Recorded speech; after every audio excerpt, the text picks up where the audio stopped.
We are live.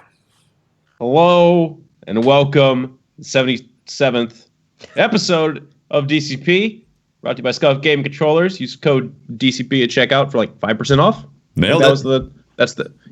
Got it. You almost forgot the number, but you didn't, so we're good. Yeah, I thought it was 15%, which is not correct at all. But yeah, it's 5%. Yeah, 5%. Anyway, what do we got going on this week? We played Sea of Thieves a bunch, which doesn't really reflect on this being a Destiny-related podcast at all. We could turn it into. We could compare this. No, we did a raid. We did a raid in Sea. We did do a raid. There was a raid. We did a raid. Is it a raid? Was that more of a It's a raid. The skulls. Yeah. Yes, green it's a skull. skull The raid. Green Skull raid. We were calling them public events. You know, it is. It kinda is. like It is a very event. public event. It is a public event. Yeah. But it's a raid. In the game, they're called raids. In reality, for Destiny players, it kind of feels like an advanced public event, right? Yeah. Yeah. Myelingames, welcome to the podcast. Good to have you back. Hi, how you going? Thanks for having me. Yes. So we've been playing Sea of Thieves this week. That was a lot of fun. Aren't we? I think we're actually going to post that to the Patreon channel, aren't we? The Let's Play. Right. It's up. It went up on Monday, and it's public on, or is it this new one? New one. The new one. Yep. Yeah, New it one. will be up Monday. Monday. All right. There you Great. go. Yeah. Well, welcome to the show, Mylin. Thank you. So we've got this. Man, this problem. was the most fluid start. The I think I've most ever seen. fluid Yeah, ever. I'm in Oh a- my I god. just slid. It's like Hit the ground running. it's the way I parked my I'm sorry, boat that on was the beach. my fault. I jumped in. I'm sorry, I jumped in before the introduction. No, Not at all. there was no saving this one, man. It's all good. You know, It was sinking ship, Sometimes you wasn't just gotta let it go, right? Mhm. And if the boat's too many holes in it, you just let You it sink. scuttle it. You Yeah, scuttle the boat. You scuttle the boat. Scuttle No it. matter how much treasure's on board, you just gotta. Too many No, you always Connors take the slapped treasure. you with cannonballs. It's You gotta all. scuttle. Oh my god, Connor. But we are in a We might need place. to mention Connor. To be Well, honest. we'll mention it at some point. We are in a place in Destiny where a lot of people are anticipating what this new DLC is going to hold for us. New DLC or the update? Well, the new update and the new DLC for in terms of lore. Okay. Yeah. And so one of the reasons why I was excited to have you on is because we could go over, kind of start building that excitement of what's going on lore-wise in Destiny and get some understanding of that so that we can kind of, I hate to start the momentum of getting excited for the DLC, but at least understanding what's going on in Destiny 2 lore-wise and respond to some of the questions that people asked about the story, right? Some of these kind of things that they opened with Saint 14 and some of these neat sort of stories that we got look into and how our opinion or our view of Osiris has changed. But I was really excited to have you on, so I really appreciate it. The majority of work that you do you stream as well? You do YouTube and stream? Yep. So I stream as well. I think that comes down to the whole conversation of Destiny content creators diversifying.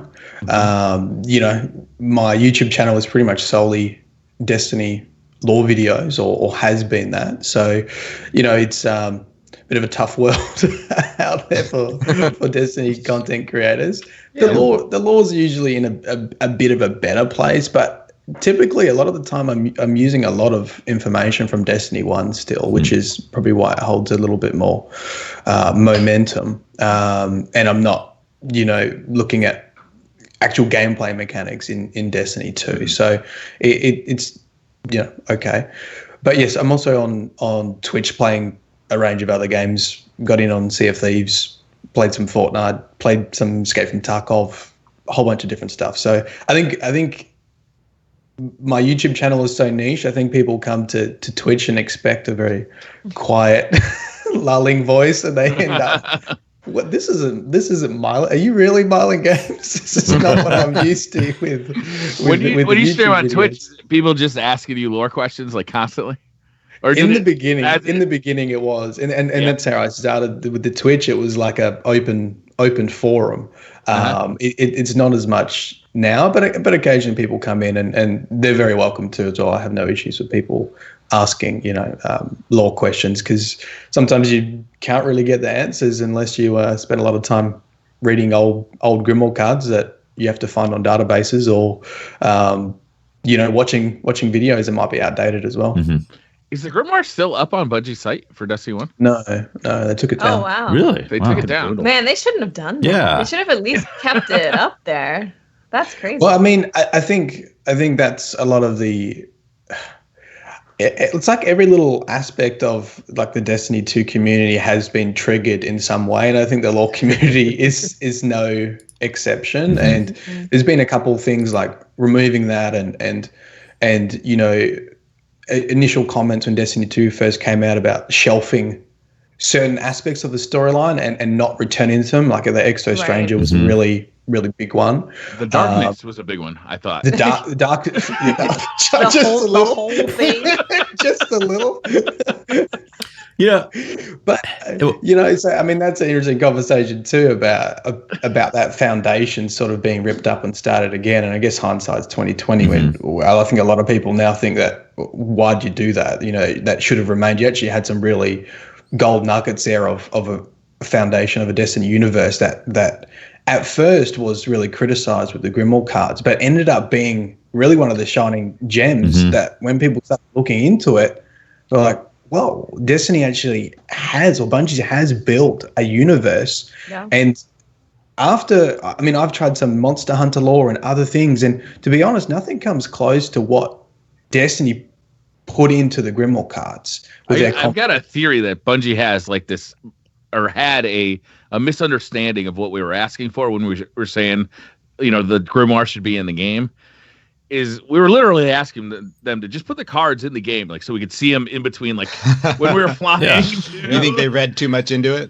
Yeah, like when we're flying to a planet, like pop up a Grimoire so we can have something to read while we're like loading into the next screen.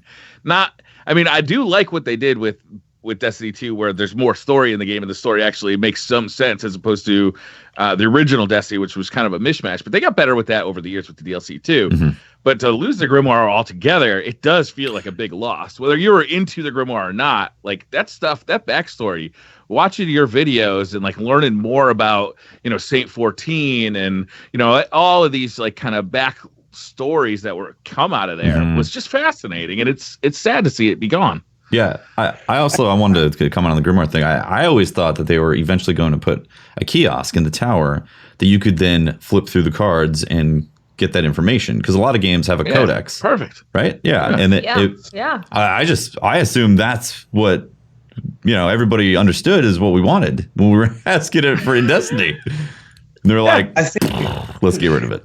Like the way that it sort of translated was put it in the game. Whereas I think what it should have been was people were unhappy with the accessibility of the lore. So you had to remove yourself from the game world to read up on the Grimoire cards. And I think if you ask for, we want it to be more accessible, as in we want to see the lore in the gameplay, to go get a gun and realize that this has a backstory and then easily be able to access that backstory. Yeah. And I guess lore tabs do that to a certain extent. But if you look at how accessible scannables are, they are probably the most inaccessible piece of lore out there, because they're scattered through the environment. You don't have any record of which ones you've picked up. Once you've actually picked them up, there's something that happens with scanning them again. I remember having a lot of issues recording them because I had to reload that area to actually get it to proc again, to actually get that saying happening as well. And so if you look at the scannables, I think they're terribly inaccessible to understand. And if you don't have the background of the Grimoire cards, the two sentences you might get in a scannable makes zero sense. And that's when the codex comes in and to sort it into categories. I mean, Grimoire cards had categories, and that made them accessible to a certain extent. And that's what when you talk about codex and stuff, I think we're talking about how accessible the lore is to someone who wants to seek it. Yeah. And right now, it's very inaccessible for people that want to learn more. It's like in Horizon Zero Dawn, you'd walk up to a piece of scannable. You'd scan it. You'd either get an audio piece or you'd get like a holographic projection type of thing. And then that would get cataloged into your into your codex. So you could reopen it and like go through that stuff if you desired. Most people, they just walk up to it and be like, oh, I collected that little tidbit. Now I can move on. But if you want to dig into the lore, you would obviously want to come back to that stuff and also see the order that it was meant to be given. Because right now you just stumble upon it. Like you said, it's 2 random sentences. You're like, okay. To somebody who just joined while it. You're in the middle of doing something. Mm-hmm, You're out in the world. Maybe you want to like be in the tower and be like, okay, there's this monster. Let me look it up. Let's see what it's all about. You instead of being in the middle of nowhere and be like, I got something shooting me. I can't really hear what you're saying. Yeah, missed opportunity. It's great that you mentioned Horizon Zero Dawn and how they did that. I found myself, I'm not a huge lore person. The scannables, like you guys are talking about, I don't really get pulled into that as much as other people. But I found myself in Horizon Zero Dawn spending time just sitting there and actually listening to them or looking at finding these areas, these vistas where you could see that imagery. And it was pretty awesome. I mean, I really liked the way that they did it. That story was first class too. Yeah. So that really helped. Like that story was so fucking good that any more detail you could get out of it was, just it was really, a fascinating thing. It felt and so the lore gave you cues. The lore gave you cues of what the story they were foreshadowing like things and it just, if you chose to want that depth, you could get it. Yeah. It was really cool. Yeah, I think, and the Division did something similar with how it had its scannables too, and it put it into a codex and it put it in order too. So, if you were so inclined, you could go find out the backstory of that family that were there when everything went to shit. But if you didn't want to, there was some other things you could go into. So the Division had a way of making it accessible and adding sort of some collectibles too as well. But you mentioned, so I didn't answer your first question, which was DLC. DLC. Or the other thing, I mean, look, there's lots of, I think that's some of my gripes with Destiny 2 lore. There are some really good things in there too. You guys mentioned Saint 14. I think the integration of him into gameplay in a mission was good, although a lot of people are upset with killing off such a legend. Right. I'm a little bit upset with that. Yeah. And also, what's the lore community's stance on his death? Like, is it something that is you believe that that was him and he died in the simulation, or do you think it could have been a simulation that the Vex was showing us? Yeah. So I guess for people that are not familiar, the whole idea that spoiler, it's in. That we find his body in a simulation, and then is that a simulation or not? I do think he is proper dead. If you read like this, the lines of it, essentially it's in the prophecy quest, right? To access Saint 14's shotgun, right? To get that line to trigger, you have to go through the forge, and all of those things are prophecies. So they're glimpses of the future that Osiris has seen. And what Osiris says is the thing about knowing the future is if you tell someone the future, it changes the future. So what he did was he made cryptic prophecies, and that's what he sent back to his followers. So if anyone picked it up, it would just look like gibberish. But to his followers, they would understand that it's actually, this is what's going to happen. So there's an aspect of Osiris knowing that Saint 14 is going to die. He sends us a message to go and investigate. We find him dead.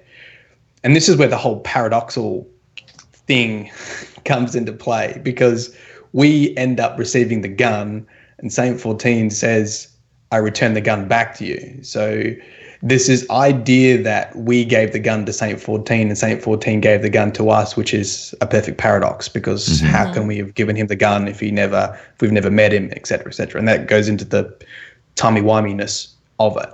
Oh, so we could potentially still be alive, say 14.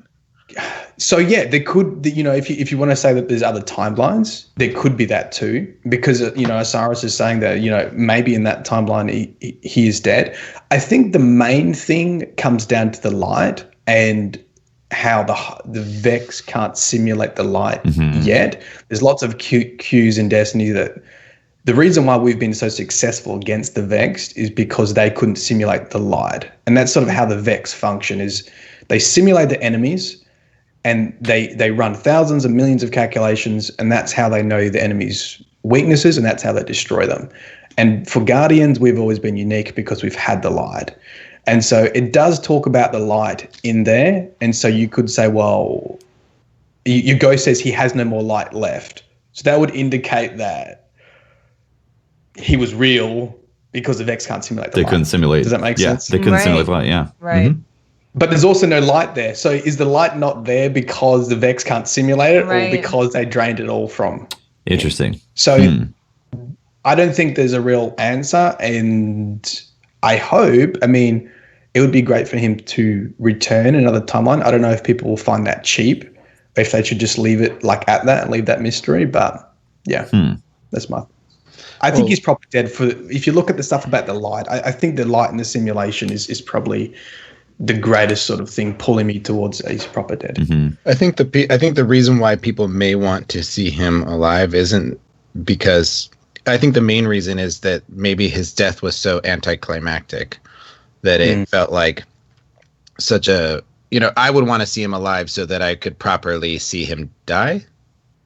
No. Yeah. I don't know. I guess I'd like to have a Saint 14 grand adventure, not just what we got. Yeah. I mean, I always hoped for the thing with the Vex DLC when that was coming about was it is so open-ended because now you've got like time travel and future timelines and like parallel timelines, and you could potentially do flashbacks. You could go and like see the lore of Twilight Gap or Dredge and Yore. Like it opens up a really big possibility to do anything you want. Like if you're writing a story about time travel, that's just like an open book to do whatever you want, really.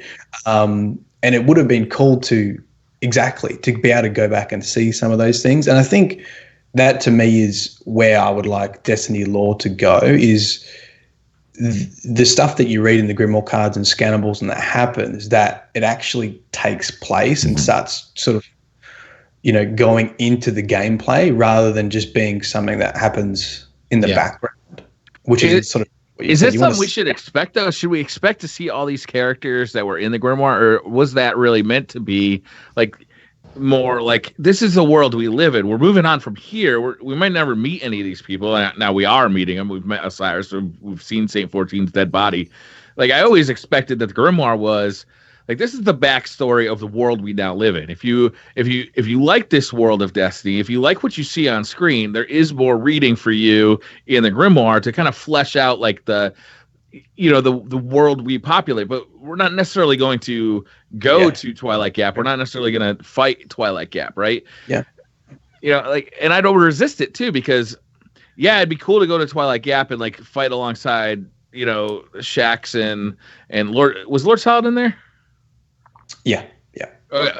Anyway, go there, but I mean, I don't want like a whole DLC about it. I don't want a whole adventure about it, because going back in time, knowing the ending of what's the eventual outcome is less exciting than moving forward in time. Yeah, and theoretically, like meeting new things, doing new adventures, and hopefully, like getting to the. Well, I know that's definitely like the writer's point of view, because when they did the live stream with Jill Shah and the writing team, when they were telling the Iron Lord story, that they basically just said what you said. We don't want to be telling the story of all this cool stuff happened. Like this is about you, the player, moving forward. There's stuff that happened in the background and that precedes all of this, but we don't want to be like telling you, like, oh, all this cool stuff happened and you're not part of it. Like this is now about your story and moving forward and becoming, an Iron Lord. So I definitely think there's some truth to that, and that's also the intrigue of Grimoire cards, is that there is a hidden story there, and I think that's what gets a lot of people excited. I would just like to see some of it blend across to sort of hint into gameplay.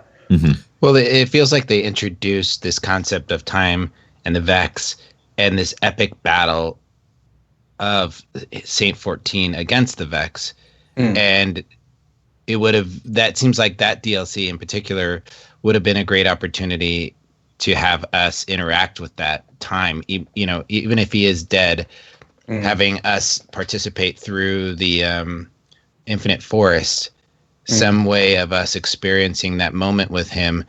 I think that that's what I've always wanted from Destiny in the gameplay, is us to have moments with these epic NPCs in game. You know, I want to fight alongside Ikora. I want to fight alongside Cade 6. I want to do something with them. And when I saw that mission and I was like, oh, am I going to get a chance to play with Saint 14 right now? Like shoulder to shoulder in a simulation. You got to play with them. I got to teabag him. Well, next to him. Oh my gosh. Patrick. His light was gone, so it wasn't tainted. Tainted light. So I saw that as a moment to have like this epic battle with him, you know, and fighting off the Vex, and you know, the closest thing we could get to a horde mode would be Saint 14 shoulder to shoulder with us going against like waves of Vex.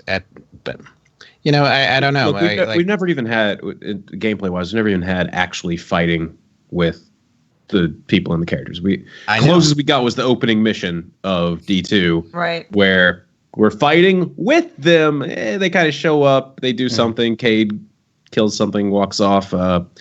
You know, Zavala sits there, pops bubbles and whatnot. He's the most useful person. Farm bubbles forever. Use your super and whatnot. It's great.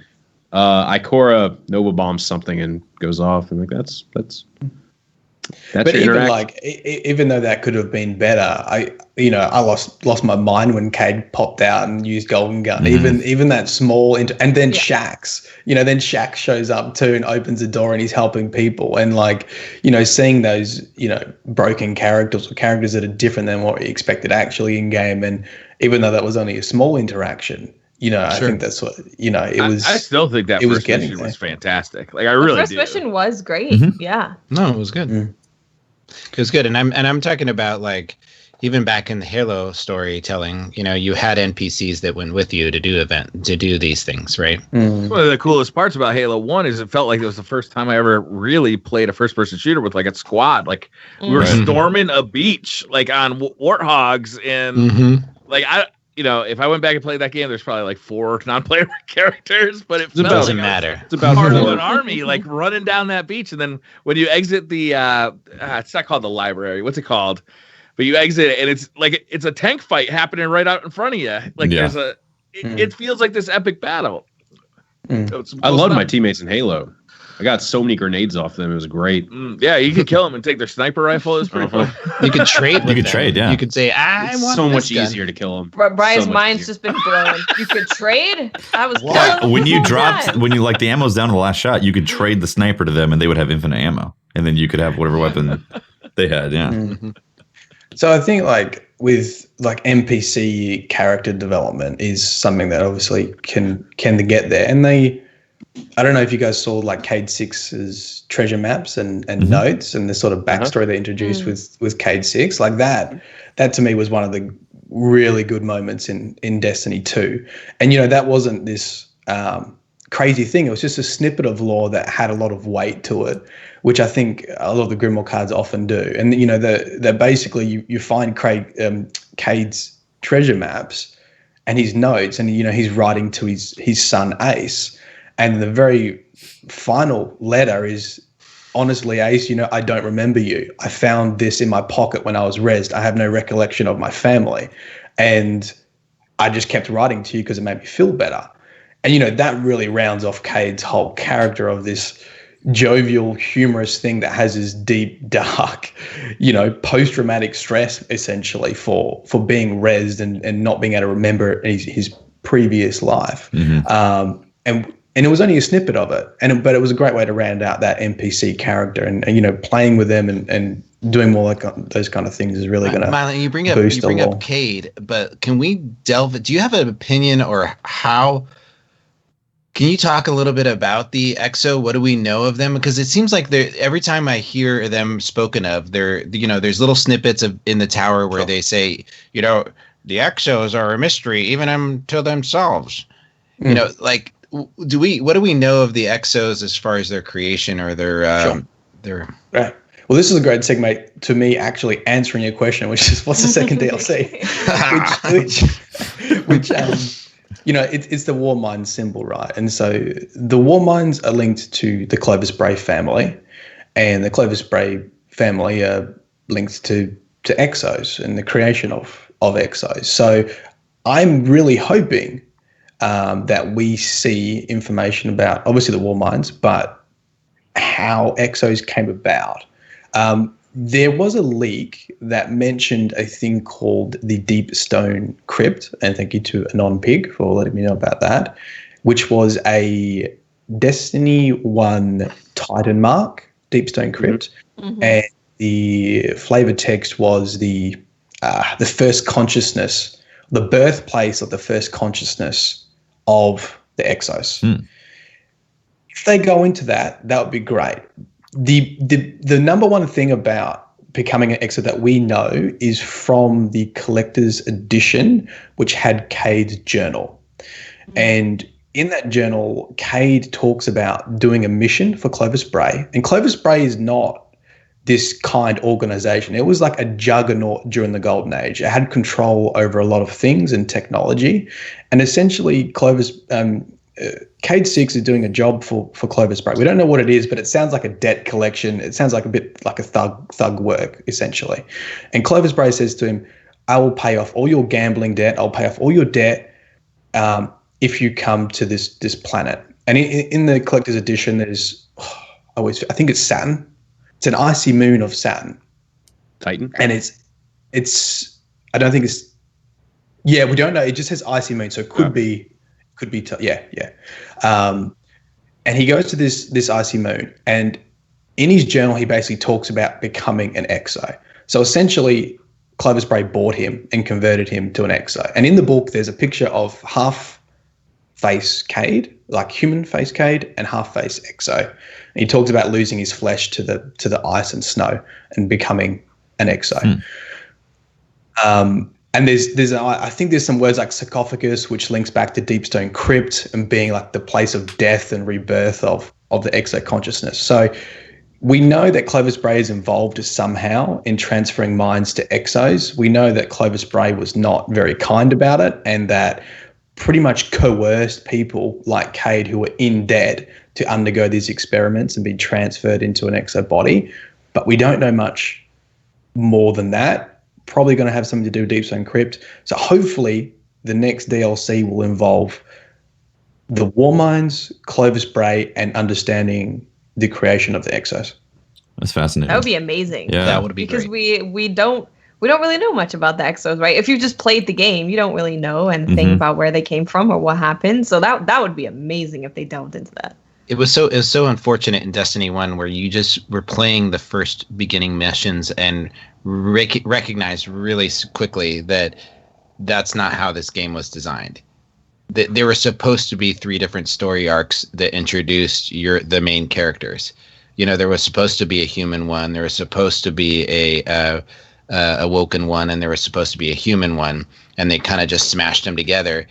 And you realize that most apparently when you're meeting the Awoken Queen and you happen to have chosen an Awoken character and you're going, it's the first time I've seen your kind before. And you're like, I am you, mama. I remember so saying it's that, just a really odd moment there. And then I just wish we would have had that opportunity to learn how an Exo came about, right? And where did that came from? And if we get around to it now, I'm totally pumped for that. But And they actually put the creation of the Exos in the same category as understanding the darkness. In one of the it was either Game Informer or interviews. That was one of the big mysteries that they said we're not ready to talk about yet. So I hope there is something really significant with that creation, because I do think it's a flashback to what was initially intended with the lore of the different races, and Exos and Awoken are very significant in that. So I hope it maintains that significance when we get DLC. Do you think the darkness is gone? Do you think it's just like it's dead as a concept? No, I think.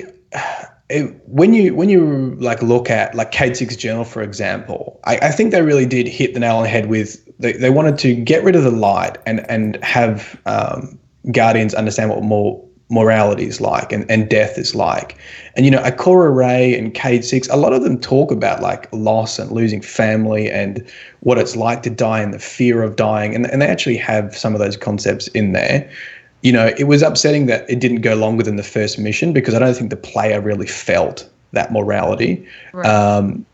But I do think the darkness will come back. They just wanted to focus on light, loss of light, and morality because, we'd been unstoppable, invincible for the whole of Destiny 1. I always assumed that at some point we would, like in year 10 of Destiny, right? At the end of the 10-year plan of Destiny, we'd actually fight like a physical representation of the darkness, similar to like the Traveler's a physical representation of the light, or maybe is.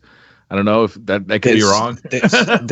There's a really, really good description of the darkness in the Books of Sorrow, and it is probably one of my favorite scenes. Essentially, Oryx creates the Tablets of Ruin, which gives him the power to go into the darkness realm, essentially.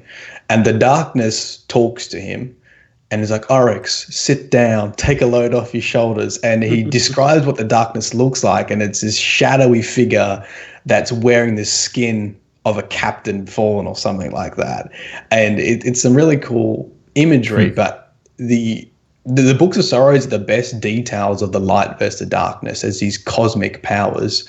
And I've always sort of thought that we probably won't get an answer to the darkness until Destiny's done, I imagine. Mm-hmm. So what I fear though is that they just dropped it as a concept. Like it was too weird. It was like, but it's so cool. Yeah, it is so cool. Like I agree. Like, but like Luke Smith's comments on it, like I don't know if I should feel like it's gone forever, or if it's just gone for Destiny 2. They'll come back to that concept.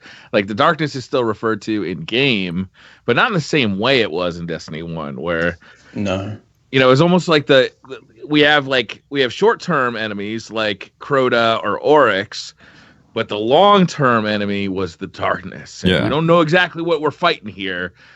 All we've got is this like kind of menacing theoretical enemy, There's there's an example of how when I was playing through Destiny 1, I felt like connected to a book called, I think it was The Stand by Stephen King. And Stephen King tends to entertain this thought of good and evil, these big concepts of the darkness and the light, like all the time in his books, and these forces that sort of pull at us to go either way. In The Stand, all these people have died from this major illness or this major virus that spreads out, and now that there's fewer people on Earth, they're influenced by good and evil stronger. God versus the devil, and I like this concept of good and evil, and I'm really hoping with you, Briar, I'm really hoping that they explore it and don't necessarily have to feel like they have to put a name to it, but that they're agents of these forces that have committed themselves to be influenced by them, like Oryx, and then the light. I would love to see how the Queen of the Awoken has the contract she has with good, right? How does she embrace the light, right? And where does her magic come from? Yeah, because we've learned a lot about the light, right? You don't want to explain things too much, though, right? Like you get into a situation where all of a sudden you're talking about midichlorians, and like you can just like blow the whole thing out of the water. It sucks. Yeah. Right. Right. Like you gotta be careful. Let's not find out what it is. No, it's like in a scary movie where there's this like looming evil thing, and then they show you the evil thing, and you're like, this is stupid. Yeah. It's never gonna meet the expectations that you set in your mind. Yeah. And maybe it needs, the way that the Book of Sorrow explains it is exactly what you said, Pope, which is two cosmic powers. And to be honest, the way it says it is there's no really good and evil. I mean, Oryx chose the darkness, and this is the cool thing about Books of Sorrow. Like, Oryx chose to align with the worms, which is an agent of the darkness, because his species was going to die. And so it makes you say, well, if we were in Oryx's position, crash landed on this planet, and our entire species is going to be wiped out, and we're king of said species, would we make a pact to get more power and to overtake the universe, essentially? And that's what Oryx does. And he's in this bargain where he has to keep killing to feed his worm now. So now he's sort of trapped in this devil's bargain with the darkness. But he did it to save his species in the first time. And so now we have this play between all these agents of the light and agents of the darkness. You know, the Traveler's an agent of the light, and Oryx became an agent of the darkness. And it's interesting because the Traveler in itself is made of is a machine, right? It's a big metal structure, right? Well, we don't know, right? Well, I think from I don't know. Well, you look at it. And from visually, from seeing it, visually, it's like broken apart, and it's got ribs of metal cast, but the chunks have fallen off. The Exo are machines, right? Right. That's what I'm saying. Like that's what's interesting to me is that the light seems to be represented in these machine creations, right? Well, yeah, you're right, because the other philosophy of the light, right, is to create. So the light creates, and that's how it creates a perfect universe, and the darkness destroys. So Oryx's whole philosophy is, if you're weak, you should be killed, because in me killing you, I start to create the perfect universe. If you kill me, well, then that is just, because that means you are stronger and you are part of the final universe. So that's this whole idea of being an agent of the darkness. Sounds fair. I will create the perfect universe. If I'm stronger than you, you don't deserve to be part of this universe. It makes total sense to me. I mean, I don't know why I was not on Oryx's side, but literally, Myelin, you just convinced me. I am pro Oryx. The raid makes perfect sense now. It's a very simple philosophy. You know what? Do you know there's a lot of similarities between World War II and Oryx's philosophy? Creating the perfect universe, creating the perfect race. Get rid of impurities. No, that's cool. Now Pope takes it back. I no longer want to be Oryx. Oryx is that one back. You're like, man, that's cool. I'm against that. Did Myelin just call Pope a Nazi? I'm pretty sure he did. I didn't say that. Always double down. Oh man! All right. I think it's very fascinating. Like the universe. It is fascinating. Yeah, the universe that Destiny exists in is so vast and has so much potential. Like that. That's why I get so excited when I hear about new things that are coming to Destiny, and I don't want them to hold back. I don't want them to hold back on the stories. Like I want them to double down on what they can tell, and just really give us interesting stuff. Like more of that Saint 14 stuff. Like I wanted more Osiris information, and it was like Osiris shows up, and I was like, Osiris, and he's like, I gotta go. You're like, Osiris. He's like, dude. And then at the end, you're like, man, this was great. He's like, yeah, I'm like going. You want to get a beer? I'm gonna be over here. Just come. I'm like, Osiris, I wouldn't mind doing a fetch quest for you, Osiris. Like normally I hate fetch quests, but for you I'll do it, man. And he's like, I gotta go.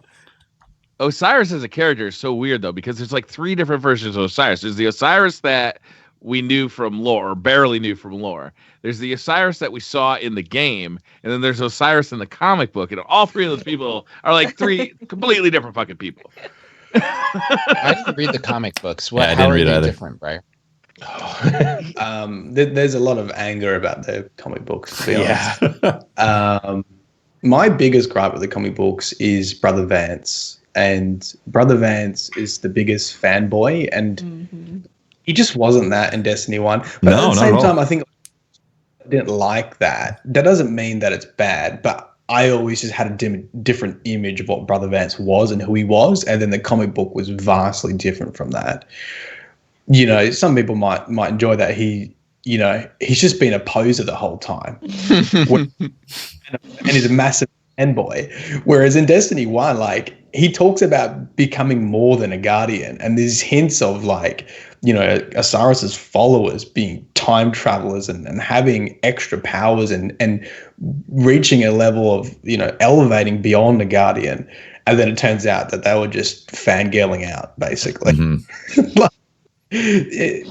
I had an issue with that. And there was some sort of small things to do with continuity with Destiny 1 lore, and there was some sort of backlash with that, and also how there were also comments that all the Grimoire cards was folklore, which got a lot of people. sort of the wrong way. And I don't think it was sort of malicious in calling it folklore. And the intention was that sometimes in Grimoire cards, it is an opinion and people talk from their point of view. For example, the Books of Sorrow is Oryx's point of view. Does that make it truth? Well, it's Oryx's truth. So I think that's what the comment about folklore was. But what it felt like was very dismissive to the universe that they had built prior, and the didn't necessarily take into consideration. And this is a new shining canon that we should look towards, and it's sort of not. Yeah, I'm with you, Tefty. I wanted us to be able to develop that history with Osiris, and I could have totally seen these next DLCs being centered around one of these major characters in the grimoire, right? I just really feel like we could have connected with them. And I mean, I felt like they could have arced Osiris over a couple DLCs personally. Like first DLC, such a big story. Yeah, like introduce such him, a big story. give quest lines, have us actually interact and get like loot and so on and so forth, and have him open up end game activities. And the next DLC would be him, expanding the problems that he's discovered in the future timeline or something like that, and going further as becoming one of Osiris's disciples essentially, and then gaining whatever type of things that might have been elevating above Guardian.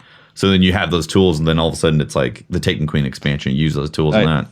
I don't think we'll ever get that. I know. We've talked. We've I'm talked. well aware. Weird and crazy with the story. Like the universe that Bungie has built is kind of weird. It's all over the place. It's like very intriguing. There's a lot of mystery. I want them to double down on that. And with the Osiris DLC, we kind of got like, there's a bad guy.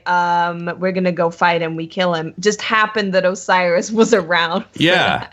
It just happened to be that he was the one that was in the in the time machine in the forest. The cold kind of reality of it is like for a game studio is for them to sell a thing, it like has to be a neatly wrapped up package story. It's or they could do what other games have done, and they could appeal to the niche audience that loves that stuff. And they could just go down that avenue. Yeah, I mean, there's a lot of them out there. Look at Horizon Zero Dawn. Like it's very much a focused like niche type of story that they're telling right there, and it was very well received with a lot of great mechanics and so on and so forth for their story. So I think they could.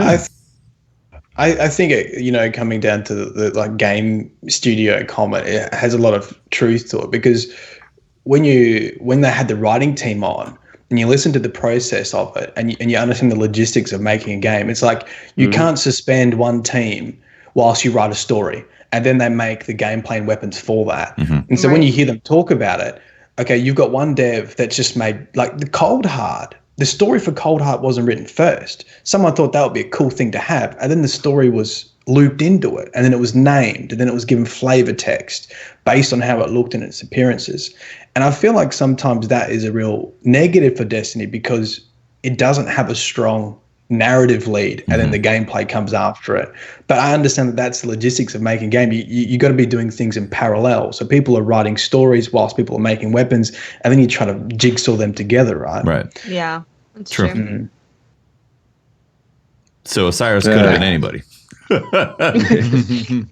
like, let's put Osiris in there. That'd be great. It's actually kind of interesting that you're talking about that. It's a bit off topic, but you guys know Valve, company famous for Half-Life 3. Never heard of it. No.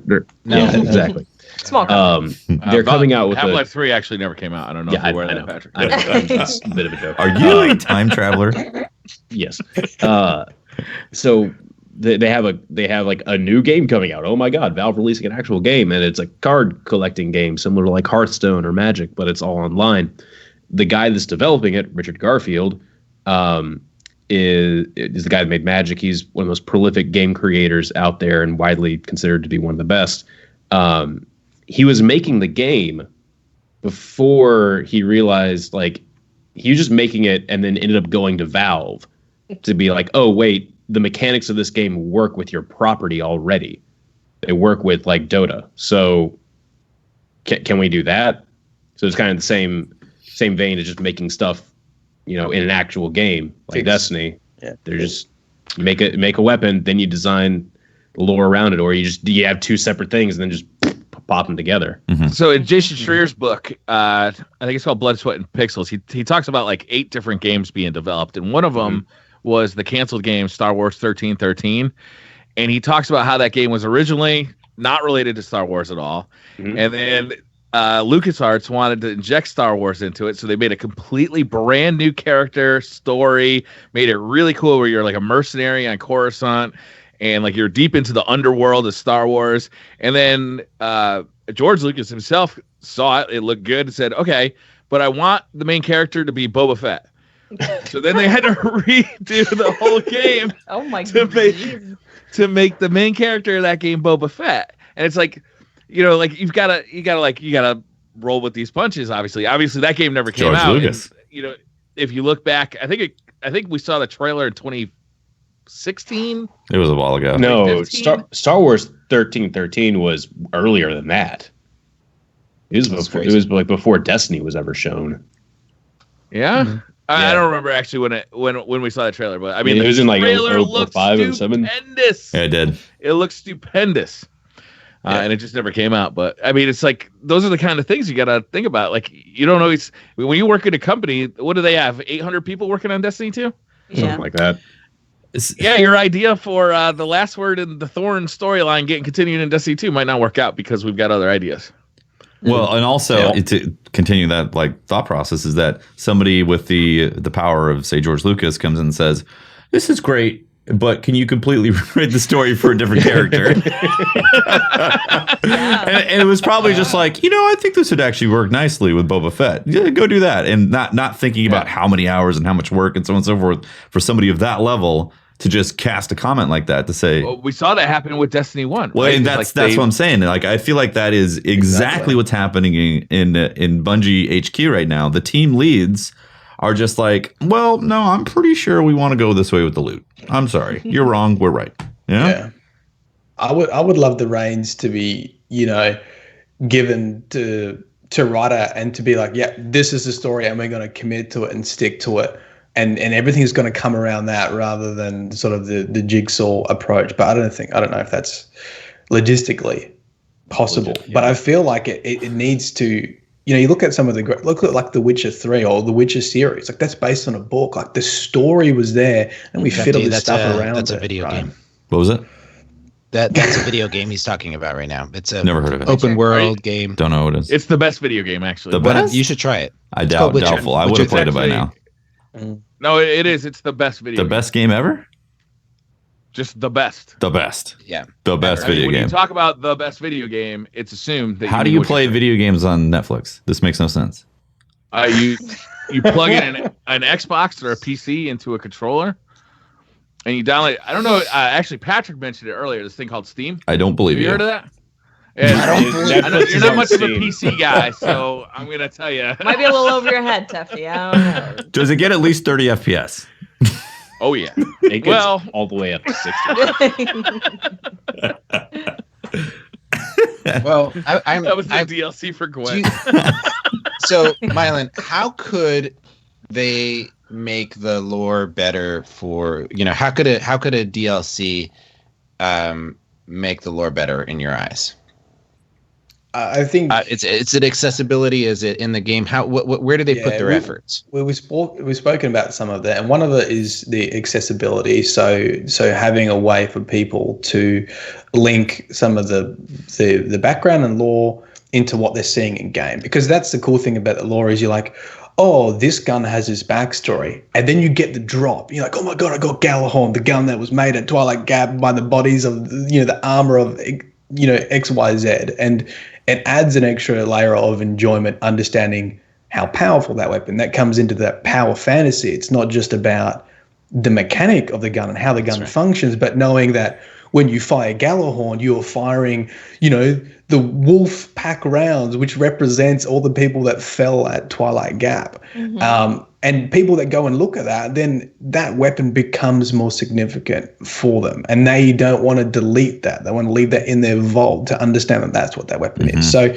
accessibility is one thing. And I don't know the answer to that. I don't know how – I don't think lore tabs worked and Grimoire cards weren't ideal either. I don't know how you inject that into the game and make it more accessible. But I actually like the that's Grimoire card idea. Like, I liked that idea. I like going out and collecting ghosts or collecting exotics, and your part of your reward was not only the gun or collecting the ghost and getting like a Grimoire score.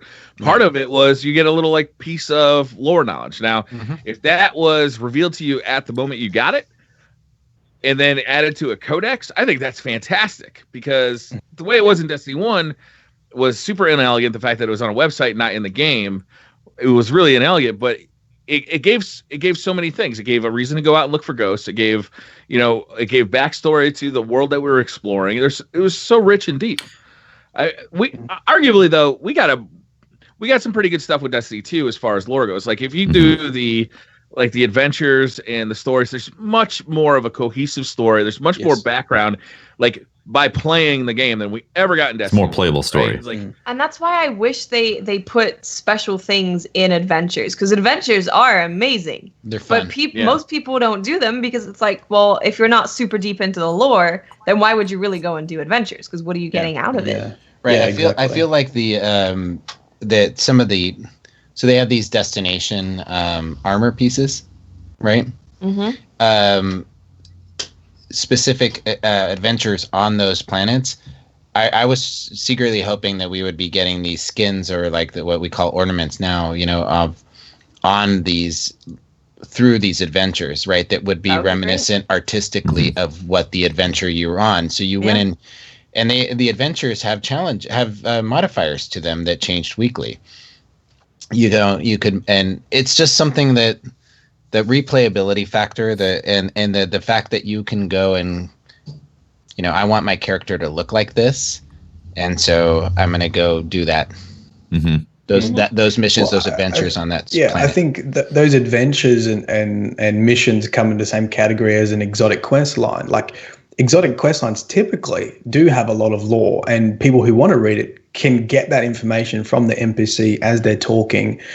And if you're not interested, at the end of the day, you still get an exotic weapon. And so, those kind of quest lines that motivate all types of players to end it, and to get to that goal, the exotic quest, the piece of armor, I think is probably a good mechanism to deliver more lore through. So, get some of the team to write a story first, and then get someone to make a gun based on that story, and then inject that into the game. Like Last Word and Thorn had this epic story, but they were also great exotics. So people wanted them because they were really high performing exotics, but there was also this epic proportion of a storyline behind it as well. So I would love to see some exotic quests with matching. How many people even just research the story just because they love the gun so much too? Well, that's another thing, right? Yeah, you want to know more about it, and also having things linked to adventures and lore, and knowing where your stuff comes from and knowing the meaning makes your loot meaningful, which is something that we are so very lacking in Destiny 2. We don't know where it's from, what the meaning is. So I think just doing that, it hits positives for every kind of player, whether you're into lore, whether you just want something that looks cool, and it also makes things feel meaningful. Yeah. Do we know? And I think I hope it takes.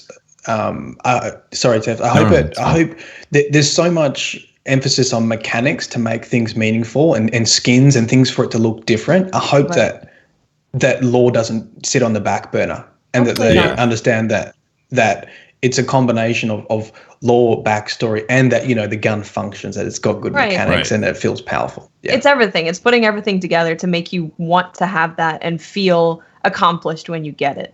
Yeah, it's mixing everything. The power fantasy is a lot more than just making you able to kill monsters easily. Yes, it is a lot of that package. It's playing into the fantasy, and the more we know about the fantasy, the better it is. Exactly. Do we know who Ariel is in Ariel's Gift? I thought you were talking about the mermaid. Ariel? Now I realize you're not. Ariel. It's Ursula and Ariel mixed together. And now a horrific monster. I can't say I've looked into that weapon. Because I was like, a lot of people use Ariel's Gift. I wonder if anybody searches, what's the lore on Ariel's Gift? What was a gift? It's a gift. Next lore video. It's a gift. And Ariel gave it. Yeah. She was like, this is a gun that when using a controller magically gets headshots. For days. Yeah. Oh my god, you should try it with a Zim, Tefty. It doesn't miss.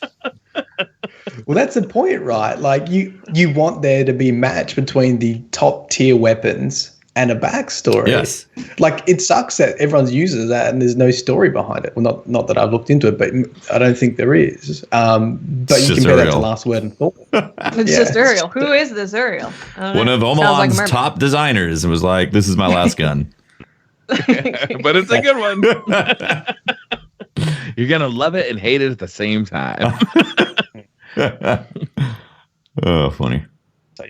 That's my list. Accessibility and what you guys are saying about, you know, exotic quests and adventures and that sort of embedment into the actual gameplay and sort of lore being equal with gameplay mechanics. Absolutely. When I first read up on Icebreaker, I was like, is there a possibility that this thing might actually kill me in battle?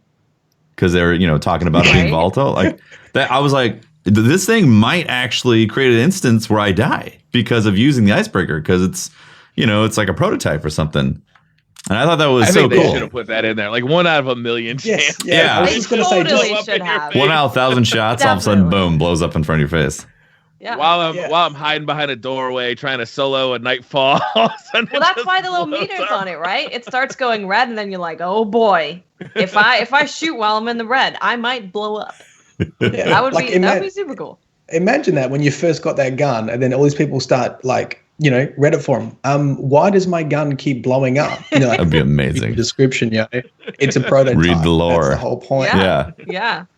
Yeah, because I legit. Yeah, they just don't be afraid to do stuff like that. Like seriously, that's I want Bungie to not be afraid to do stuff like that. Yep. I agree. I think they'd really commit and to have fun with that kind of stuff. Me and Gamma Trap is the artist that does all my work on the YouTube channel, and we often talk about the trapdoor theory, which is the lost idea that there's a trapdoor on the island, and basically writers can use that trapdoor to explain anything. So if something contradicts it, it's their escape route to provide explanation to a story that maybe isn't very congruent. So I would like them. And I feel like they often do that. Oh, no, that's just an impression, or that's just what their thoughts are. I would like them to get rid of the trapdoor theory. Yeah. Everything we say is lore, is canon. We are committing to this. This is what happened, and you can take it or leave it. If you want to read more, you know, we are agreeing that these are the events that happened in the universe of Destiny, and really commit to it, and not sort of have, but it could have been this or it could have been that, and sort of really see some follow through with the story. Yeah. I don't know, man. That sounds like it's gonna make your job easier, but I really like the mystery of the Destiny universe, and I like going to your channel and how you say, well, it could mean this, and I'm pretty sure it does, but there's this ambiguity and there's this ambiguity. I actually really like that about watching your video, right? It's like, yeah, we think this is what the Traveler is, but we're not positive. That mystery, that letting that kind of hang out there, as long as it gets solved someday. It needs to get solved someday, unlike Lost. Yes. But I do like having that mystery as like it kind of travels with me through my journey with Destiny. As a content creator, if they got rid of mystery, my channel would probably collapse on itself, because I think that is 100% the appeal, is that there is options. Mystery is fun too. Maybe I didn't word it the right way, but I just think, like,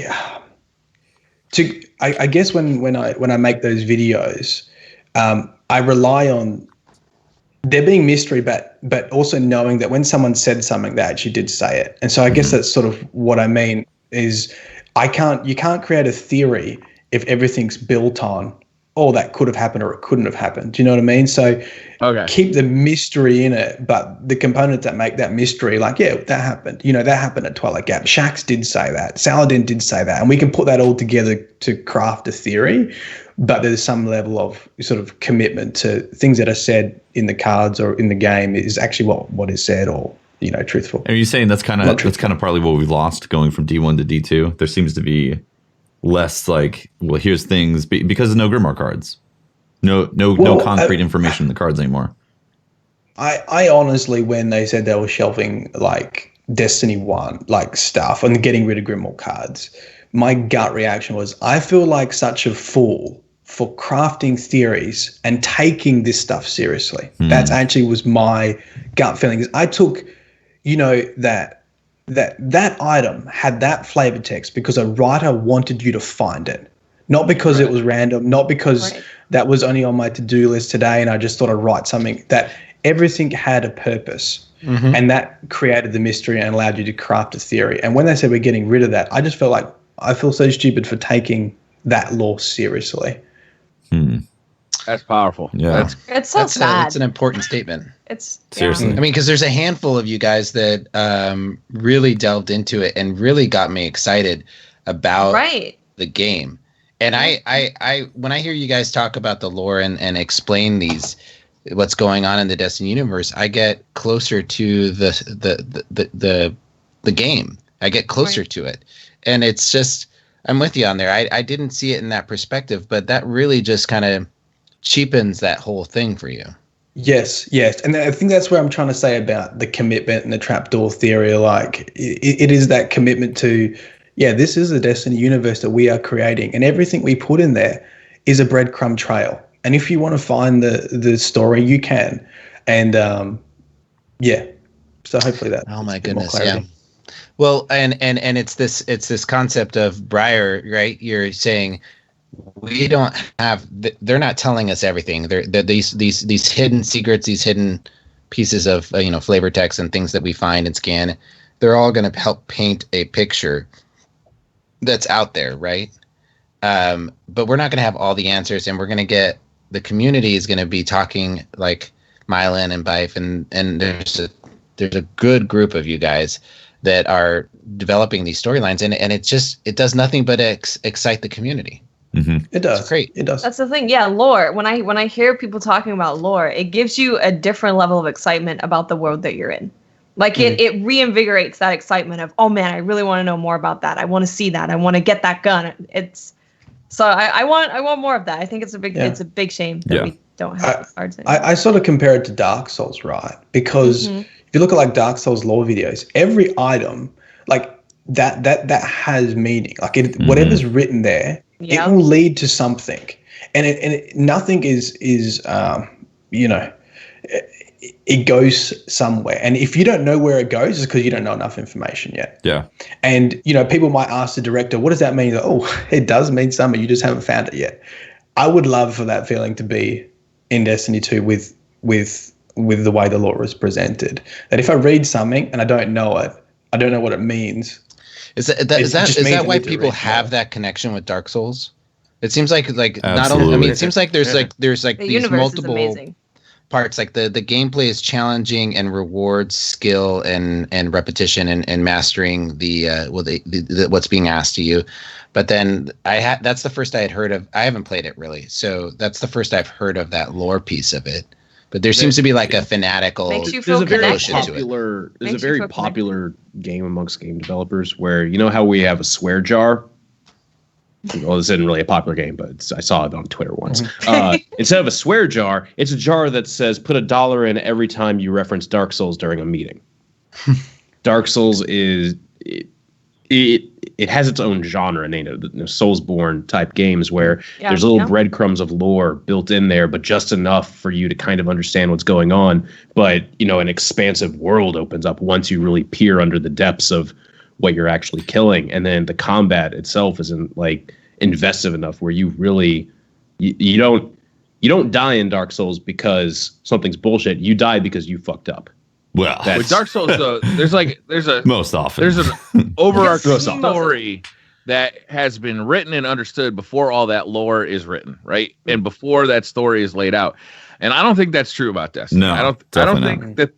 I used to think this, and I'm positive it's not true anymore, is that I used to think there's like some kind of a story arc Bible, that this is going to be the story of Destiny for the 10-year plan, right? I think, and I just don't believe that. Well, it might have been, and it got rewritten because, they nuked it.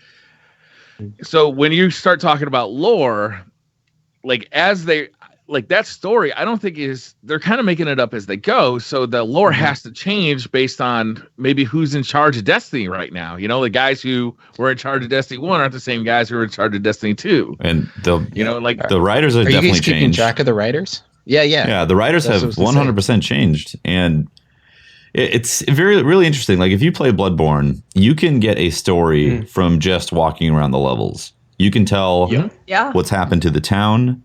You can tell that the commoners have lost their mind, and things have. There's a story that is told from just walking down the street or in any of those levels. Yeah, exactly. And that's the kind of experience that I feel like we tried to get from the Grimoire in Destiny.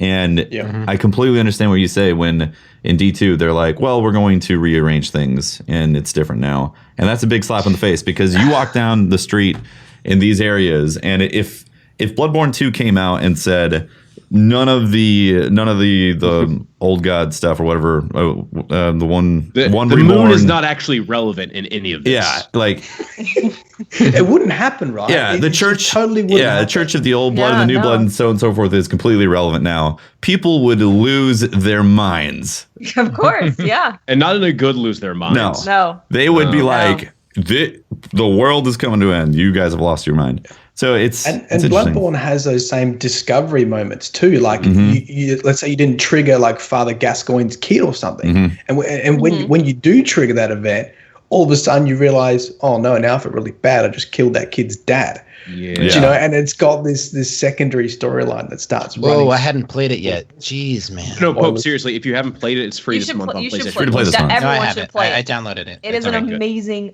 game. Yeah. It's so good. I started it's the best game it. I've ever played at 20 FPS in my entire life. The hell, that's on the Pro. It's an amazing experience. It's the type of game that you go in and you feel extremely foreign to.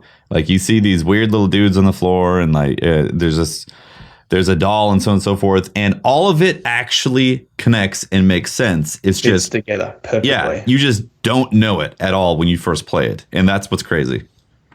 Yes, yes, that would be great to see in Destiny, right? And it feels like I think we've all come to sort of lament this concept where we feel like Destiny 2 was made for a different audience, right?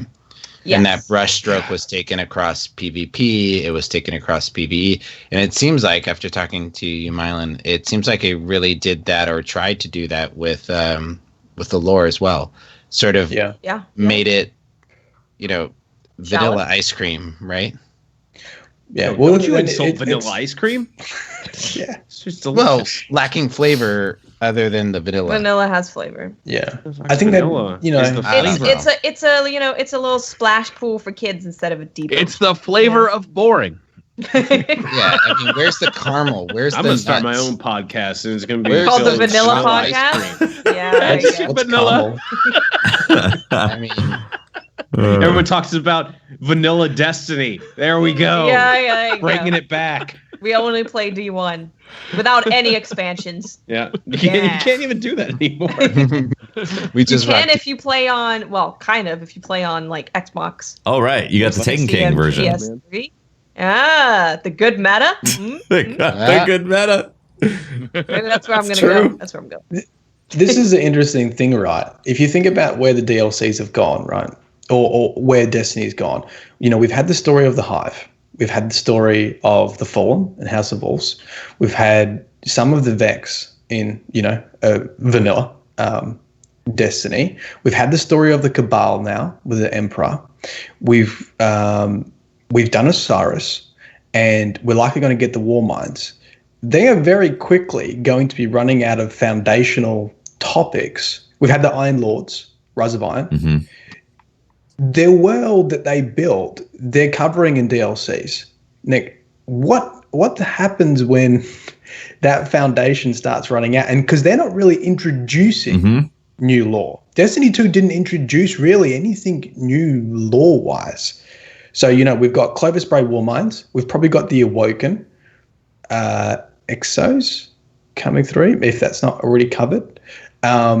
So Destiny really needs to start introducing new lore if they want to keep DLCs coming out. Like we've covered all the major enemies. A new enemy has to come out soon to produce something to talk about.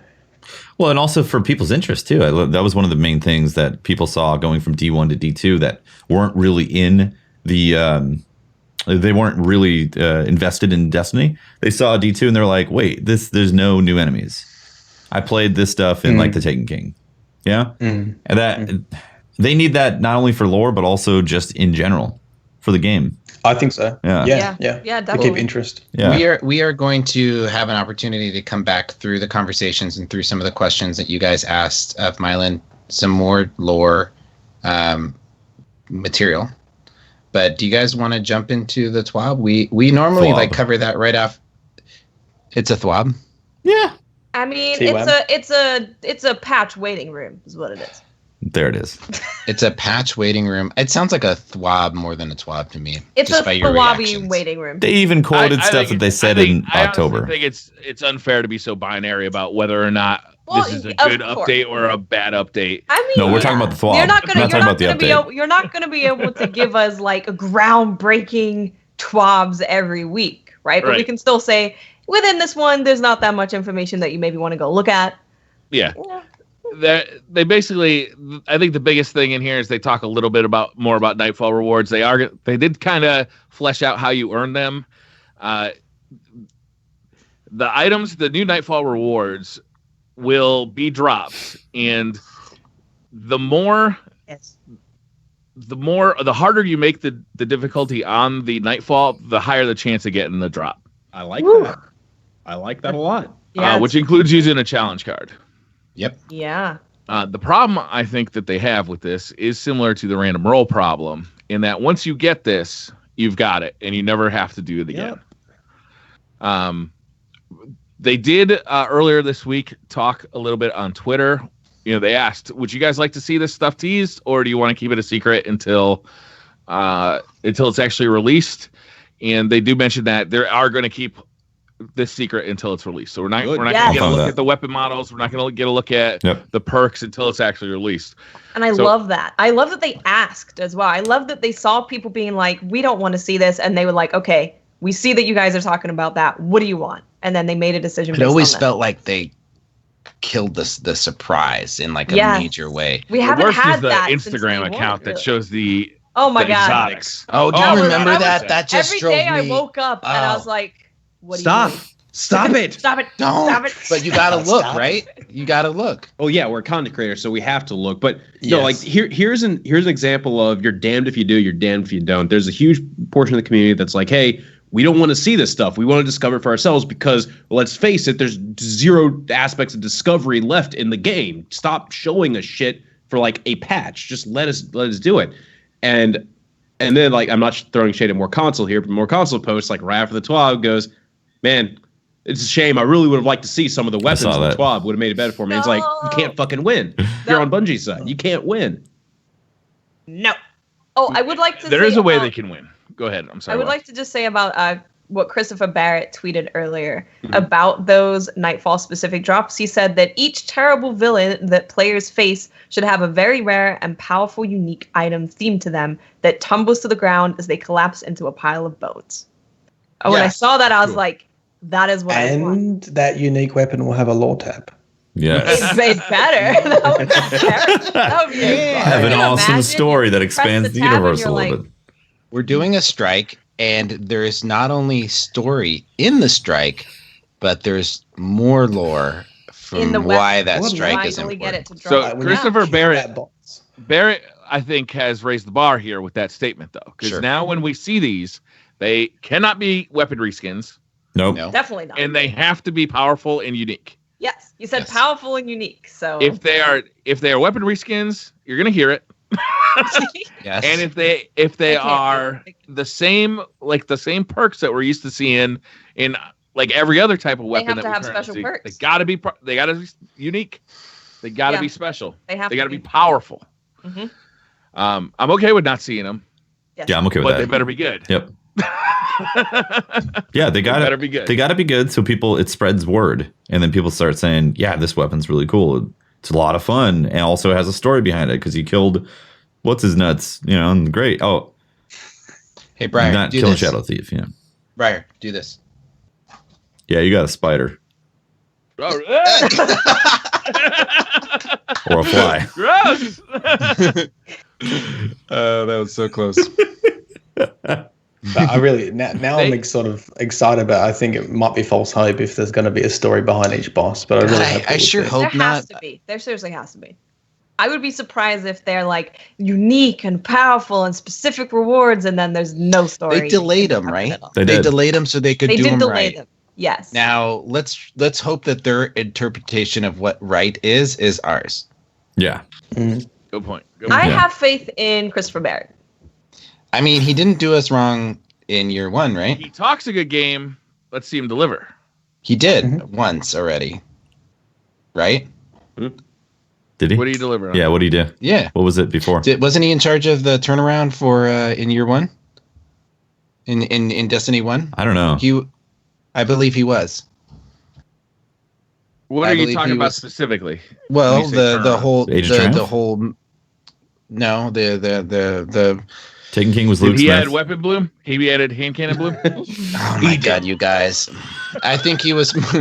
I think he was part of or he was the leader of the group that was brought in to turn around, and where we eventually got into the Taken King and No, Taken thought King that was was Luke Smith. Luke Smith did Taken King.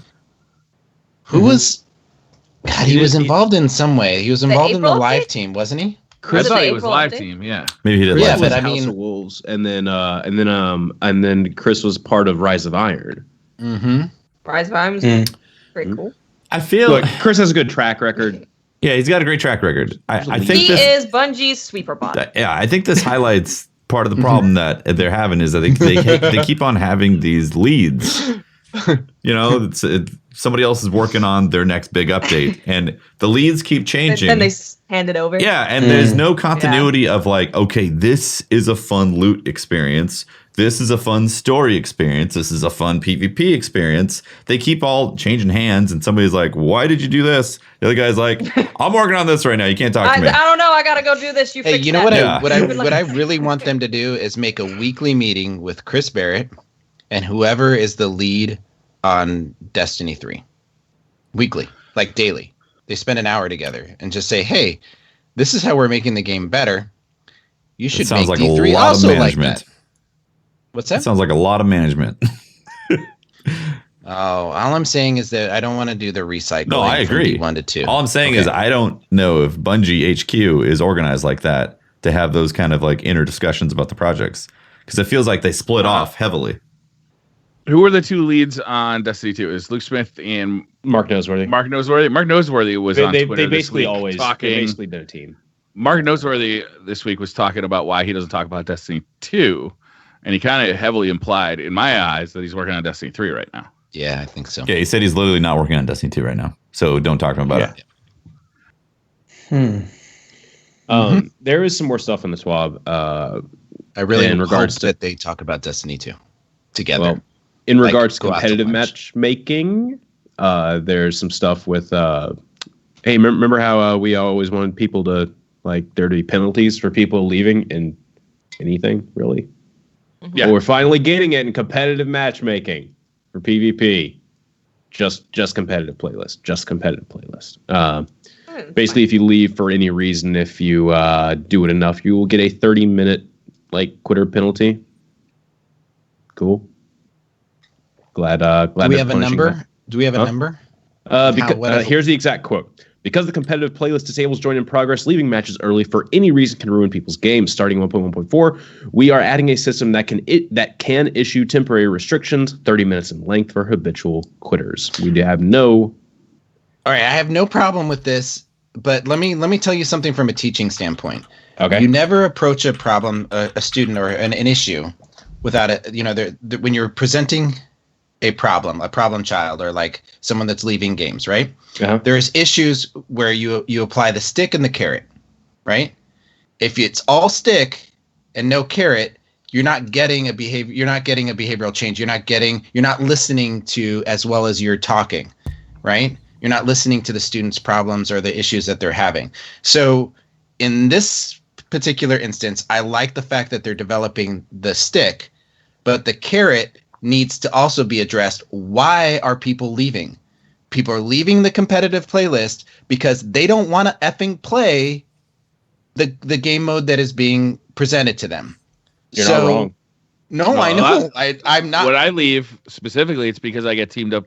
You know, I'm solo queuing and I get matched up against a team of 4. I see they all have the same clan tag, and I'm like, "Fuck this, I'm out." And then people are using those. People are using their clan banners, the KD banners, as a way of intimidating people in trials to get them to quit out and all that stuff. But so they need to address the root things that make people want to leave. And I think, and like Briar is saying, that's one of them. One of them for me personally is that they can't have just 2 playlists. It seems idiotic that every other first person shooter game out there has Rumble, 1v1s, 2v2s, 4v4s. Let's give people their options in playlists and stop this nonsense of 2 playlists. So there's the carrot. We're giving you a playlist where you go in and you want to play Control, you're going to play Control, and you're not going to quit out when that other one comes in. What's the other one? Countdown, right? Countdown's in competitive. Right. So you're not going to leave when Countdown comes in because you don't want to play Countdown, right? So that's all I'm saying is that I hope that they address the problem in its entirety instead of just half of it. No, I agree. We talked about that all the way back in D1. How if they applied that to like strikes. They're like, okay, we can issue a quitting penalty on strikes because tons of people are leaving them. But why are they quitting? Oh, they're too long. Some bosses have too much health. They're not interesting. They're not fun. Okay, let's focus on that. So I agree, Pope. But at the same time, you're going into the competitive playlist. It's supposed to be, you have the mindset of a competitive player. You are playing to win. So, eventually, people keep leaving. They keep getting that 30-minute thing. They're like, okay, I fucking hate this. Now, then they quit playing Destiny. It's like the competitive playlist should be like a file search folder. I want to be competitive tonight. I want to have no radar. I want to have voice in, voice opt out chat. I want to have these things. I want to play competitive games tonight. I want a ranked system. I want all these things. So I'm going to go into that competitive folder and I open it up. And inside that playlist is these things. Right? Where I can go into and do something that I want to do. I want to be competitive in 1v1, and I want to show that I have a player card that puts me in the top 10% of 1v1 players. Or not 1v1, but like a Rumble, right? Mm-hmm. That's what gets me going as a competitive player. I loved Hardcore Search and Destroy. I hated the other game modes in the Hardcore playlist, but I would rock the shit out of Hardcore Search and Destroy in COD.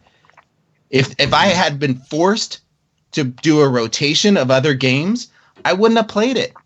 I wouldn't have. No matter how much I loved it. Do you think that's due to the player base at the moment now with PvP? And I'm sort of interested, like Briar, like the cause of the player base. Will you go into competitive now as a solo queuer, knowing that there is restrictions? Are we going to isolate solo queuers from competitive? And maybe the argument should be you should. I don't know. Like, are there going to be less people? Last time I did rank Crucible, or not rank Crucible. Last time I did competitive was to get the ornament helmet. Right? Because I had to get 25 wins. I grinded that for however long it took. And that's the last time I entered there. The next time I'll enter that arena is when they add the ranking system to try out the ranking system. And if the ranking system is good and it's satisfying and it's fun, that's the carrot that Pope is talking about, right? Then yes, it'll be worth dealing with the stick of, frankly, when I quit out of a game, I don't really want to play for the next 30 minutes anyway. I'm usually like, kind of done. You got to find your controller on the other side of the room. You got to order a new Scuff gaming controller. You can go DCP. Yeah, hilarious. 30-minute ban isn't really gonna affect my life too much. I will say though, the population thing is really tricky because I know people on PC are just matching up against the same teams on trials. It happens to me all the time. There's not many. If you look at the numbers that they post out, there's not many people playing on PC. It's not even that much different in PS4 though. To be honest with you, I played with some guys that were like live in the Trials playlist, and every time we matched up the entire card, they're like, "Oh, that guy." They knew what loadout. They knew all about him. Yeah, it's like less than 50,000 players each weekend now, right? Yeah. On all platforms? Well, it's like less than 4,000, I think, on PC. No, right, but like PS4 total, has like for the whole world on all platforms over 4 days. Here it is. Actually, it's in chat. 4K players on PC, 14K on Xbox, 25K on PS4. From last week. That's a big difference between PC and like PS4, for example. 4K and 25K. Like I remember. What was the highlight? You literally can match up against the same team for your entire card. You will, I'm it's happened on PC. So if those people get, let's say you lose 3 times in a row, and then the 4th time you're like, well, I'm not gonna play these guys again. So you leave, so you hopefully get out of the queue or something. Now you're banned from playing for 30 minutes. Well, it gives you time to not match up with the Yeah, right. That's how you promote a healthy ecosystem. No, but I think it's a chicken and egg thing. It's like, all right, so we don't have many players. Let's restrict the playlists. Okay, well, restricting playlists isn't going to bring players back. Well, here. No, Mylin. Like, let's think back. This decision was made when there was a shitload of people playing Destiny. All right. So my argument isn't that like you can't prepare for what we have right now. You got to prepare for what we will have.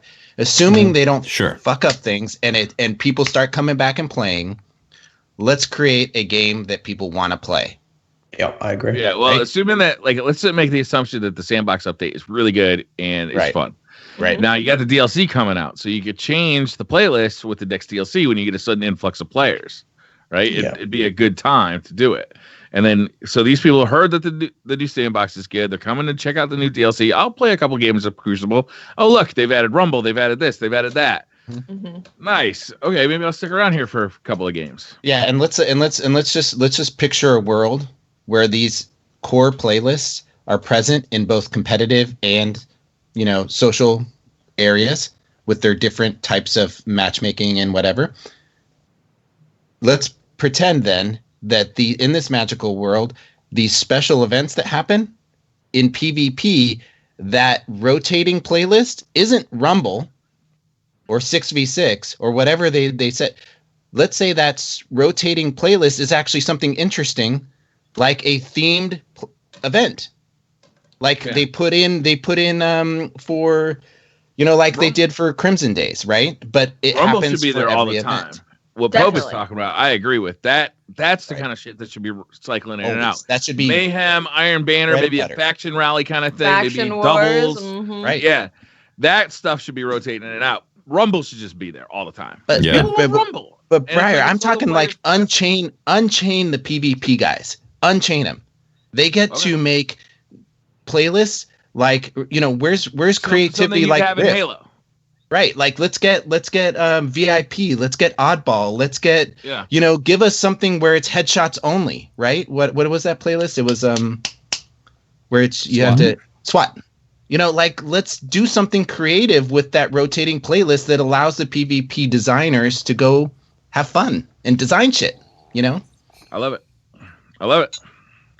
Anything else in this TWAB here? Security stuff, but they're just saying like, oh yeah, well we're gonna be able to respond faster to it. There were they can't exactly tell you how they're gonna find out. They can't. They can't talk about any of it, and they never talk about really when bannings happen. So it's just like, all right, okay. I mean, good. Security's getting better. Cool. Nice. When playing patch notes in here. Yeah, when playing Crucible, activities repeat reduction will prevent players trying to play on the same strike or Crucible map many times in succession. It's going to be a little bit difficult for strikes because there's only like 5 of those fuckers. Well, maybe it can go through 1 through 5 instead of 1, 1. Well, it's going to if there's 6, it's going to go 1 through 5, and then I'm going to leave when it's Exodus. When it's Exodus crash. Yeah. I play them all. I like them all. I bet they put the best strike-specific weapon in that strike pad. Mm-hmm. Which one? I bet they strike? do. Exodus Crash. Did you see the patch note on Exodus? No. These strike-specific weapons are only from Nightfalls, correct? Yeah, but did you see what they said about Exodus? Yeah, it's never going to be the Nightfall because they haven't fixed the bug from day one of Exodus crash. Yes. Maybe it's fixed on Tuesday. They said it's not happening this Tuesday because they still have not fixed that bug from it being the Nightfall. They said it's hoping to come in at 1.2, which means like the DLC. Well, prepare for that to have the best strike weapon. I want to be the best. I want like a 5-minute Vidoc on how deep that bug was and how many SWAT teams it took to go in and pull that thing out.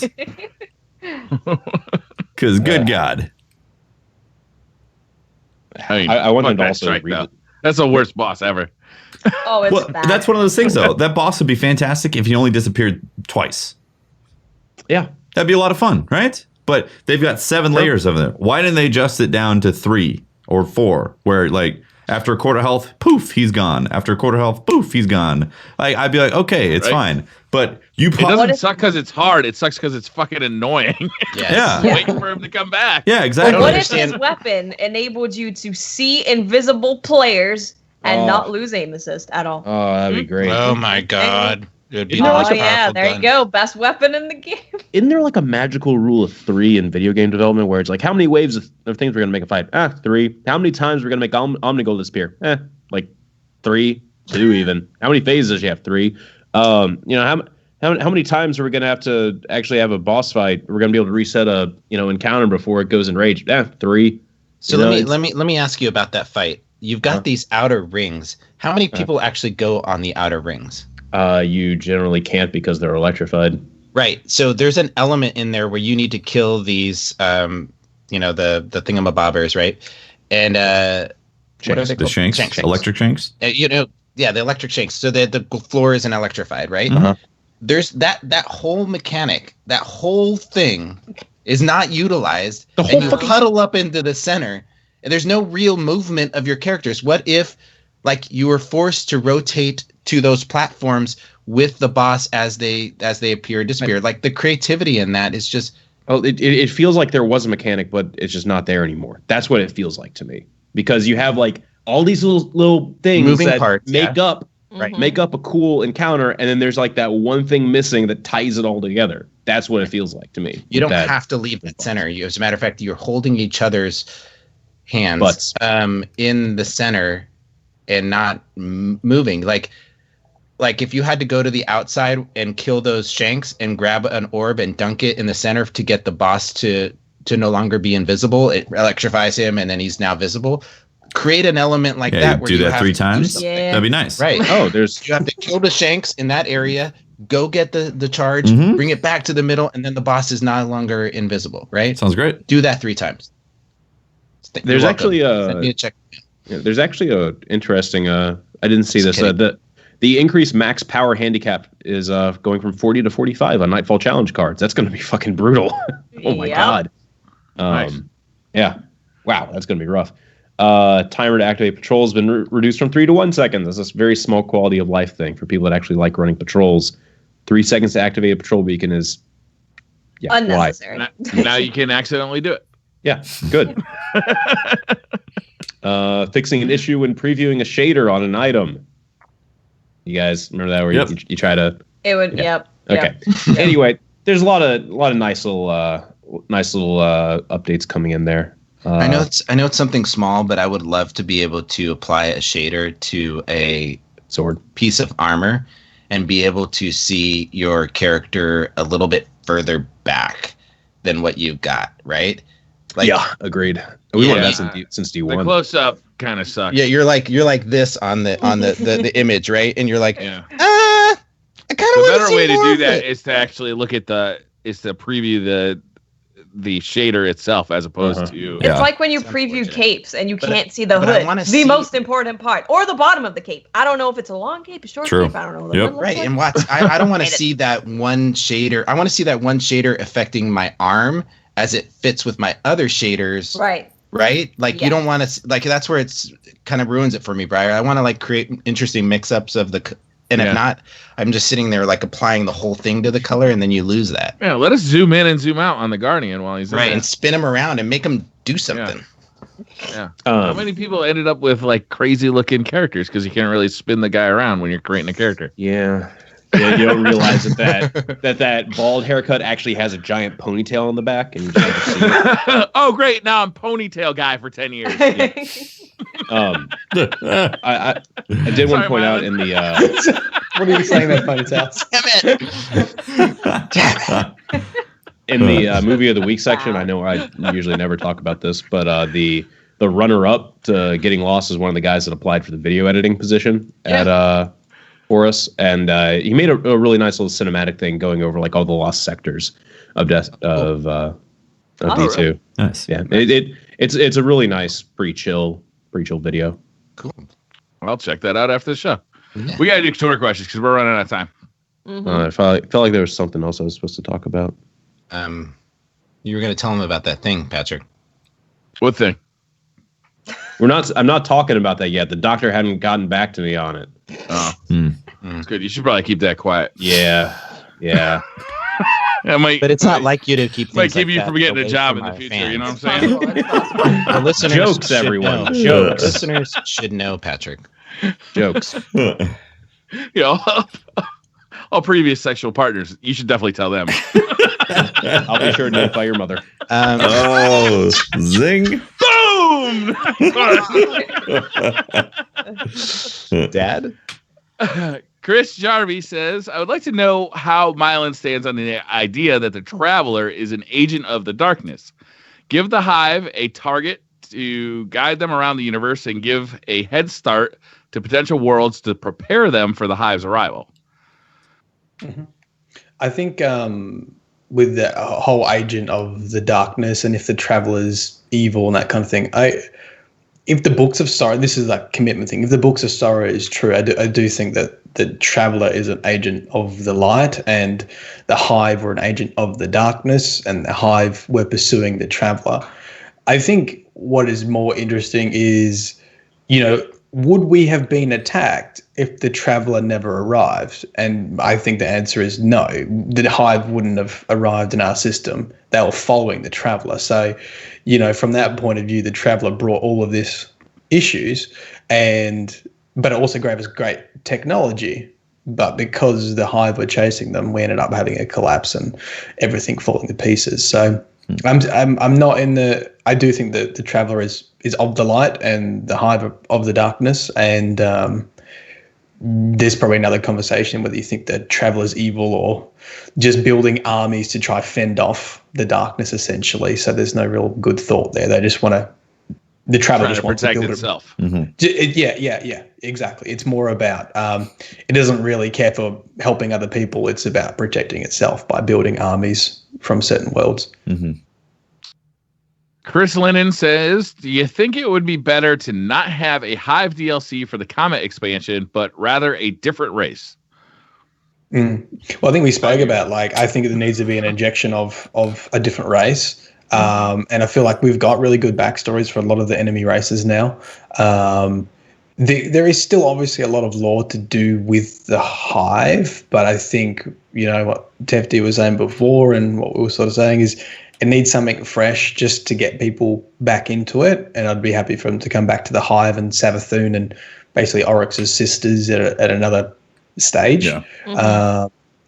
But I have a feeling that we'll obviously need to see the Taken again, and Savathun's going to come back, and Siva we haven't seen Siva come back yet. That's going to come back. I think that'll probably be DLC too as well with the War. Why I hate Siva and the Taken to a lesser extent is because they're just cosmetically, they're just like reskins of enemies we've already seen.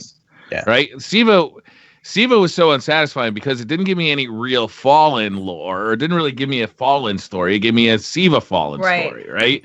So we didn't have a Fallen raid. We had a Siva raid. Yeah, that's how I always felt about it. There was some stuff in there about the Fallen, but it didn't feel... Well, it was about the Iron Lords, really. The Siva was like a backseat to the Iron Lords. Like that was... It didn't have any sort of depth to it in it. So, well, I'm it did so have... thirsty for Fallen, because the Fallen, to me, are the most interesting of the races that we fight, because they're so much like us, right? That's what I'm so interested about it. We get so little of it. Maybe it's going to happen. Like maybe they're just saving it for later. But man, I'm sick of the Taken. Yeah, and I love the idea of the fallen that were once chosen, and then like the traveler was like, well, I'm done with you, and now we're like I want more of that. We can still be friends though. Yeah. We can be friends from a distance, but I'm done with you guys. And like I want to know more of that story and more of that. What happened and where it led to. Exactly. Yeah. Because it's still a question of whether the traveler just bailed on the fallen or if it helped, fight and eventually got to the point where it left. And that links into exactly what happened during our collapse. Mm-hmm. Was the traveler trying to leave? Thing? Yeah. Exactly. Was the traveler going to do the same thing to us that it did to the fallen, but the war mind stopped it? Exactly. Yeah, and we would have been in the same position, and we can see a lot of that's the cool thing about the Fallen. We can see a lot of similarities between us and them, and how their whole culture was destroyed, and they've gone to this scavenger race essentially without light. And there's backstory there with the Queen and Prince Aldrin, and I do think Prince Aldrin, from what we've seen, is out there trying to make an alliance, or already has made an alliance with the Fallen. So there's definitely a lot of story around the Fallen that we could still go into. God, I miss you talking about the Queen, did I? New Year's Save David says, question for Mylan. Why did it look like Mercury is being blown up on our destination screen? Well, that was from the campaign, right, with the Almighty. Wasn't the Almighty sucking in Mercury? It was like sucking Mercury to use his power to extinguish the sun? Mm-hmm. Yeah, it was using material, right? It was pulling it. So you can see that in game too. You can see all dead Vex amongst all the rubble when you board the. It's called the Almighty, right? The Almighty. Yeah, you can see it when you board the Almighty. It's got like all the Mars rubble, and it's got Vex on there as well, being sucked up from. Mercury rubble being sucked up from Mercury. Mm-hmm. Jeffrey Ald says, for a Guardian who hasn't done the raids in Destiny 2, which do you think is the best one to learn first? Also, have more Aussies on the show, please. As far as ones that are easiest to learn first, I'd probably do the raid layer. I mean, it is a complicated fight, but it's just like you learn one fight. And if you learn the first part of the encounter, the second part's going to be just as easy. Patrick, can you get the Midnight Coup from the raid layer? Yes. Wait. No. We're gonna go no. So scratch that. Go do the actual raid. The actual raid is very important because the loot from the raid layer is pretty poopy. You got a grenade launcher. You got a shotgun. That Titan armor looks ridiculous. That's why I love it. Oh no, it's my favorite. The armor looks really good. I love it. I love it that it's different. I love that it makes you like just look crazy. I feel like it's like those suits that people use to have dogs attack people. Mm-hmm. That's what I feel like. I'm running around in one of those suits. Or one of those big sumo suits, like you go to and you're like bumping in, like doing the sumo wrestling. Dig it. I like it. Dallin C says, what is the purpose for the Vex to be inside of the Leviathan, and do we expect other races to be inside the Leviathan? Yeah, this is like an interesting one with how they're going to add. Because what do you guys think? How many more raid layers do you think we'll get before we get a retirement of the Leviathan? I think one. One more. At least one. I would go with one. Yeah. At least one. Yeah. And so it's going to depend on what's in that, depending on who's in the Leviathan, essentially. I think the lore around the Leviathan is pretty cool. That Callus recruited his personal sort of assassins, being the shadows of Callus, and a lot of them had boarded the Leviathan, had been tested, had been destroyed by Callus, and consequently, anyone who did survive the Leviathan was recruited into the shadows of Callus.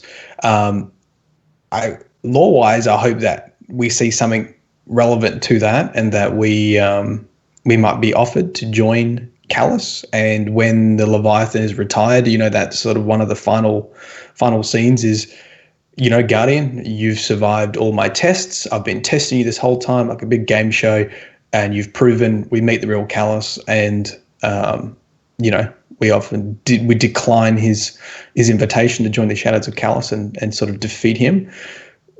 Other races, how other enemies board the Leviathan, I'm not too sure on the Vex and how they might be. I assumed that they got sucked in, like they sucked in a planet and there were Vex on that planet. Oh, sorry, yeah. The Eat of the World, Mercury. they sucked in. No, wasn't it Nessus?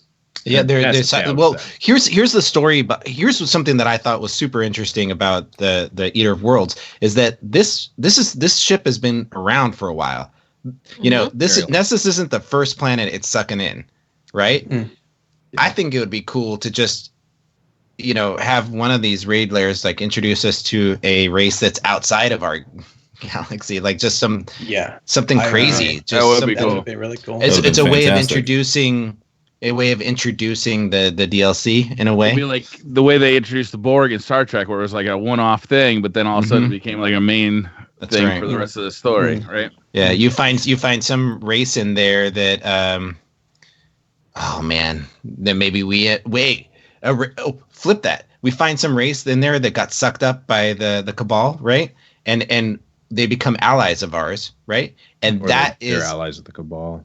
Well, no, they're allies of become ours, and then can't blow up our allies, Pope. Yeah. I don't understand what you're doing here. We get that's another playable character. I see what you're saying. In Destiny, we free them from the Leviathan. Is that what you're saying? Right. Yeah. He's the last of their kind, destroyed by bent on revenge.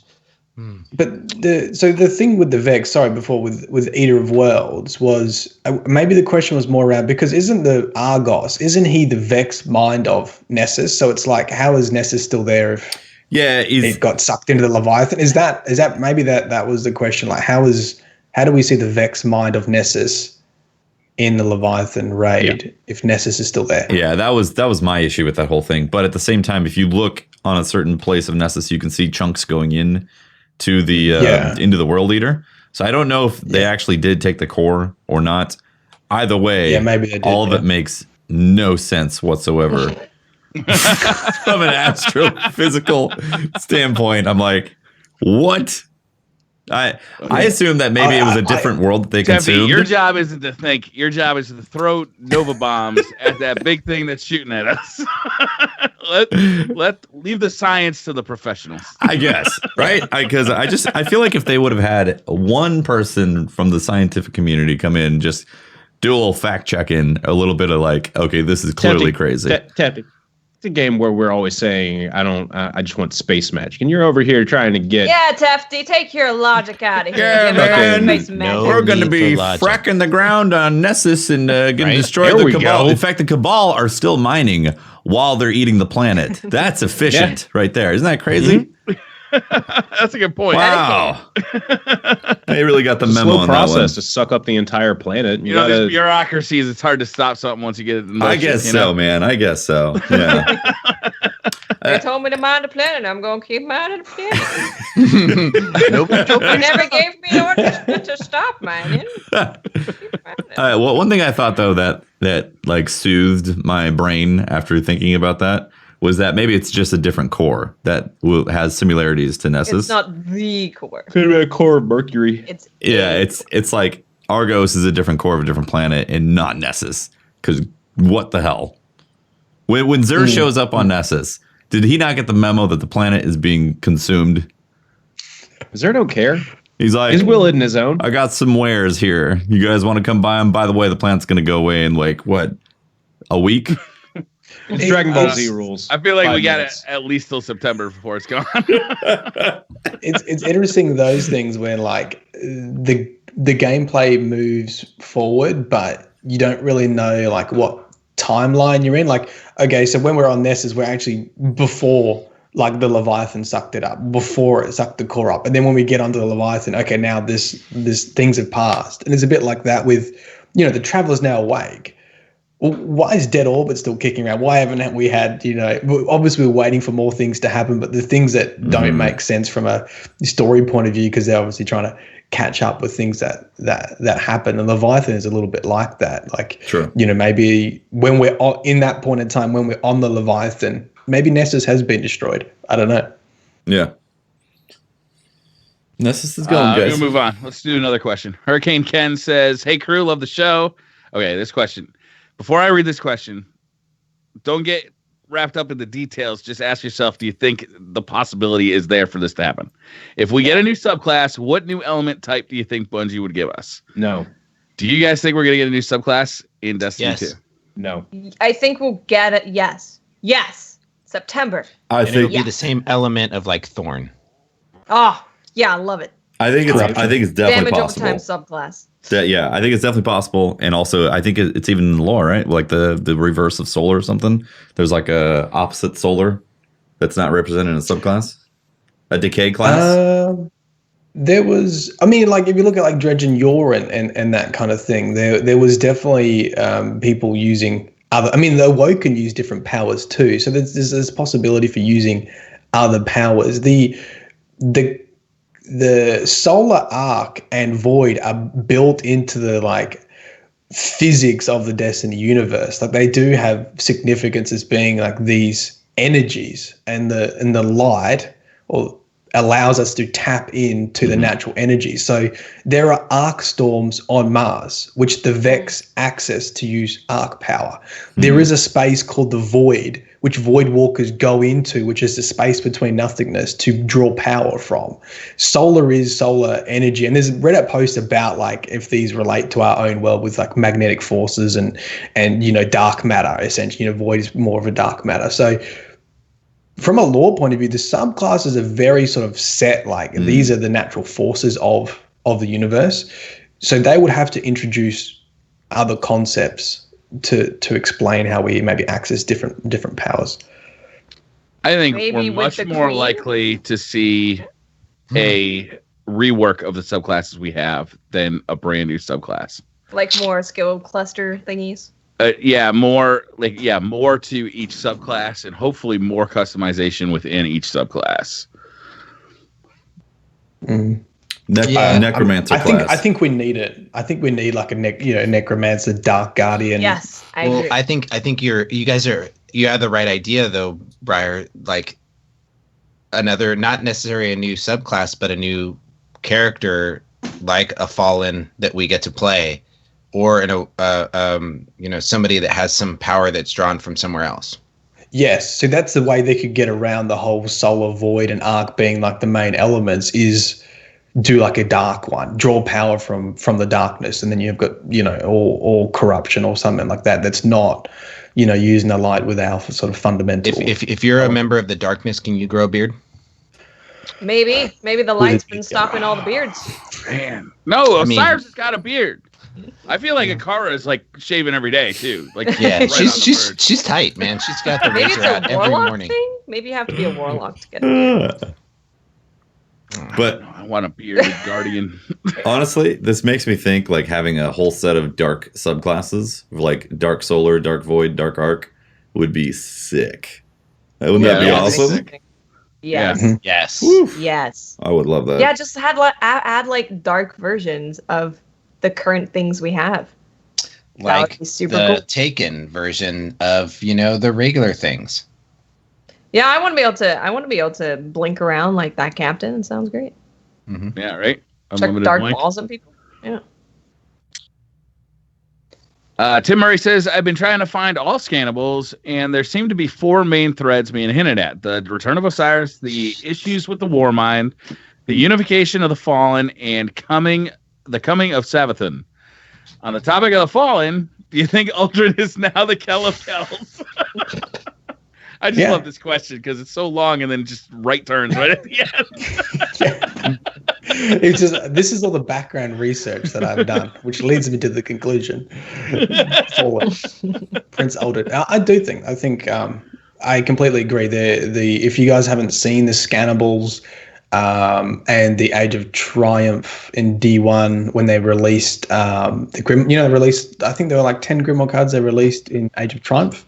Uh-huh. And all of them pretty much hinted to things happening in Destiny 2 that were about to come about. And one of the things that hasn't happened yet is Prince Uldren basically searching for the House of Kings Kell.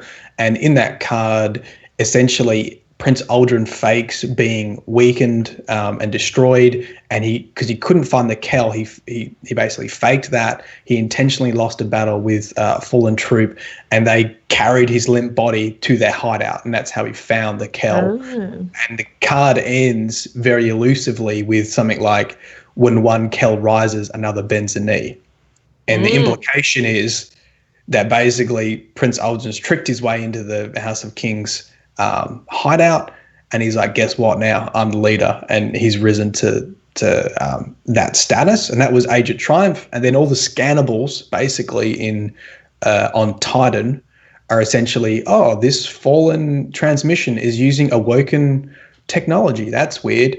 And then there's a bunch of other hints that are just like direct references to sort of Aldrin being in control, and there's being some sort of alliance there. Man, wouldn't that be cool if the September DLC, he shows up and he's like, hey guys, you kind of took over. Well, these are my friends. Yeah. That'd be awesome. People that started with D2 won't know who he is. Too bad. Get over it. They won't be able to understand it. Well, I mean, that's the issue with the scannables. You don't understand them. There's like 5 or 6 of them that talk about, awoken, transmissions and there's implications of fallen and awoken working together. And you're like, well, okay. My issue with there being 2 different types of audio for the entire game. You have people like, oh, this account has played Destiny before. We'll give it the, they know what they're doing audio. And this account hasn't, so we're gonna not explain anything. Weird. It's weird. Sometimes they may explain. Sometimes they just go. They just don't even bother with any of it. Yeah. Logistics of me finding lore really slowed me down in Destiny 2 to collect the scannables and to know that, because even some scannables change depending if you're awoken or exo. And not having a database and not having them recorded anywhere. Oh, no. Makes it extremely inaccessible to piece any puzzles together. So I had to go through and capture every scannable, transcribe every scannable, and then see if they even relate to each other. Oh, wow. Jesus. Wow. You listen to Bungie. This is the type of dedication people the have. Lord's work over there in Australia.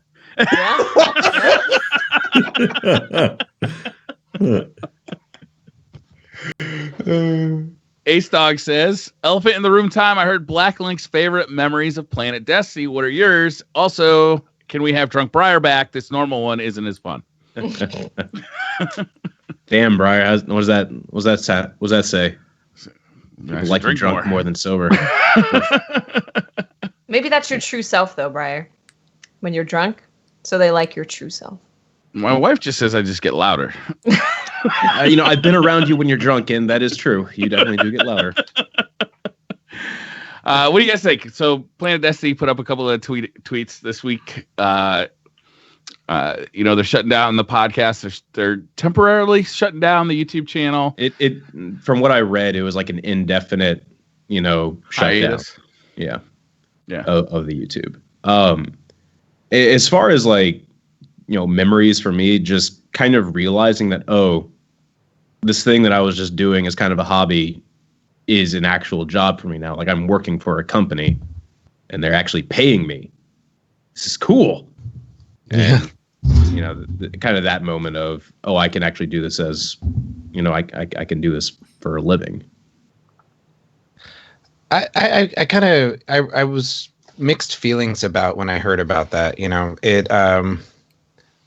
Initially, my first thought was, how can I get back all that like time that we spent on it, right?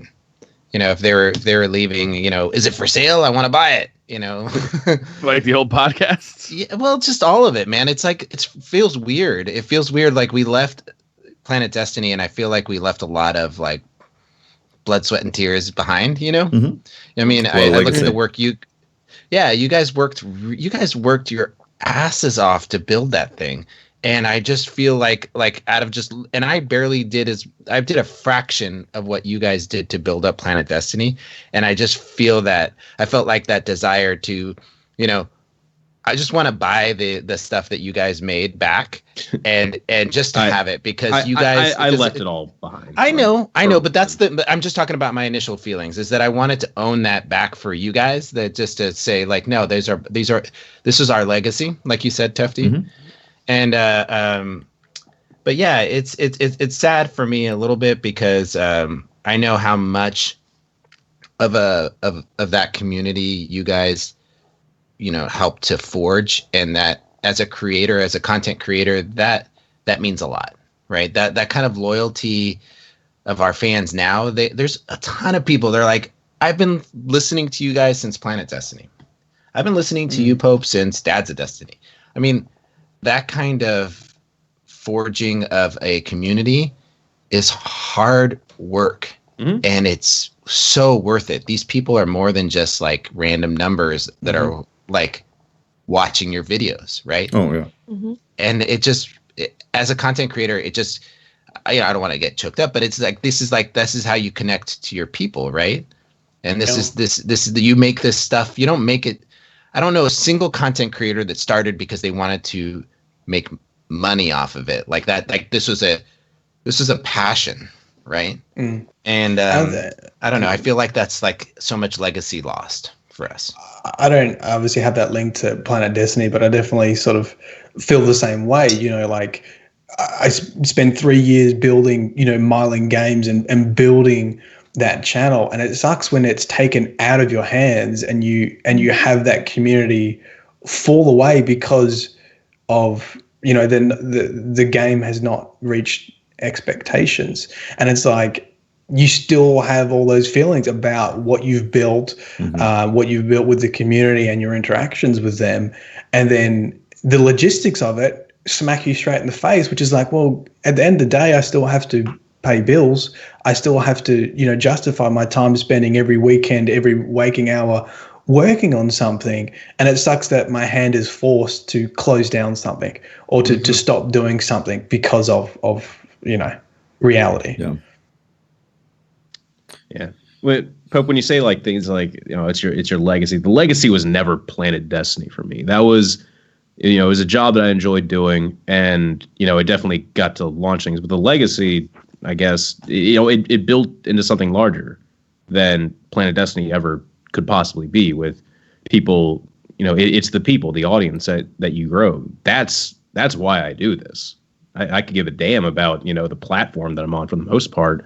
There's people that are, hanging out that you never realize the importance that any of this matters until, you actually talk to people and, they just go, hey,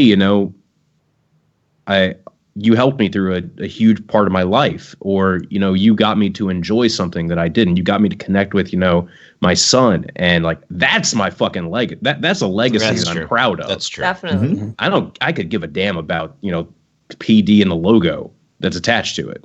All the other stuff that it allowed me to do. That's what I'm proud of. It's very well said. Absolutely. That's very well said. I'd say a memory for me. I don't think. Go on, I was going to say a memory for me was when I did my first video, which I think was the Don't Touch Me Gauntlets. I think that was the first one that went up for my first review. Started with a winner, huh? Yeah, exactly. I'm pretty sure. I think that was the first one. That was a good one. Yeah. The Don't Touch Me's. So that went up. And I remember getting you to actually do reviews was like pulling fucking teeth. Oh, I was very. I wasn't sure if I wanted to be a content creator. Honestly, Yeah. I was very reluctant. And that video went up. I saw the response, and it was wild.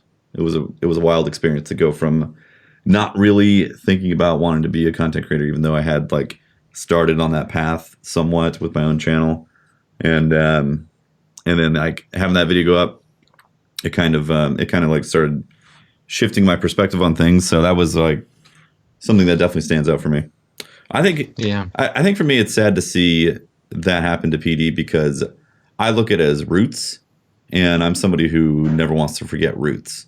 And PD is very much roots for me in terms of being a content creator, because started with YouTube, and then obviously the Twitch side started taking over. And it's sad, but at the same time, I knew that us as a group had to, at some point, expand. And I knew me as a Twitch streamer, I knew I had to expand because I've said this before, around the Taken King launch, like about a month or two after that, I realized that if I was going to continue to be a content creator, I knew I was going to have to expand beyond exclusively Destiny, that it wasn't going to be something that I could only just focus on Destiny, both because of the way my attention span is on games.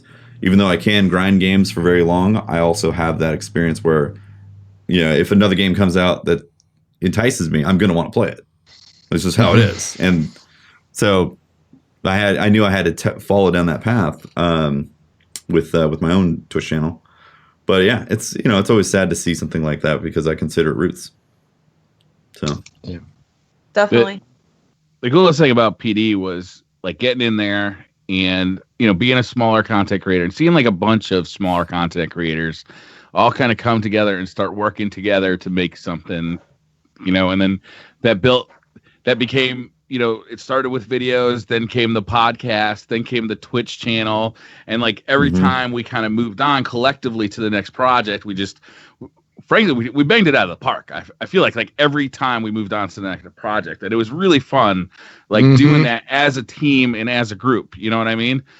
Well, what's saddest to me is that I was kind of hoping to watch the next generation kind of do the same thing. And unfortunately, Destiny 2 just didn't allow that to happen. Yeah. That's a very good point. It's not a slight on the people that were working at Planet Destiny, Story Machine, Blacklink, Fallout Plays. They had a standout cast of people that are definitely that was the next generation.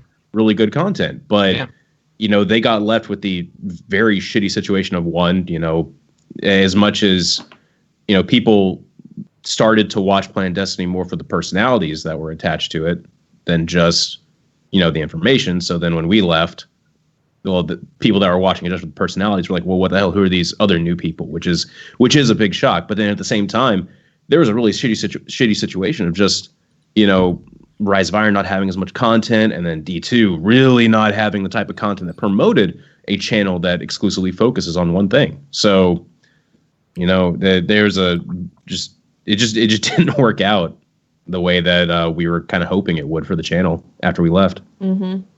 I'd say for me, the thing with Planet Destiny, obviously I wasn't there as a content creator. I came onto the podcast, but that was the thing that made me go from a solo content creator working on my own stuff, doing my own thing, to becoming a part of a group and having that crew and my part of the world of people that I really like and that I get along with. And that was the Is she talking about us, Briar? Yes. Oh. Yes, Pope. Yes. And that was the catalyst to me having this group where it was now, Sea of Thieves, for example, it comes out. I'm like, I want to play with those guys. We have now a group where stuff comes out and we can jump into that and really enjoy it together. And that's because of the Planet Destiny podcast. And and specifically you guys, I mean, I really as a fan, I like to watch you guys play. I miss being able to I work during the day at my job, right? So I can't join you on those Let's Plays, but I genuinely enjoy watching you guys interact and play. And I watch it and I'm like, I remember, jumping in and watching and and talking to you guys on Discord when I got home from work, because that was the first thing I wanted to do, is to saw you guys were playing. And then to later find out that Briar was down there in the hole, sabotaging the ship. I mean, that kind of shenanigans, you can't write that stuff.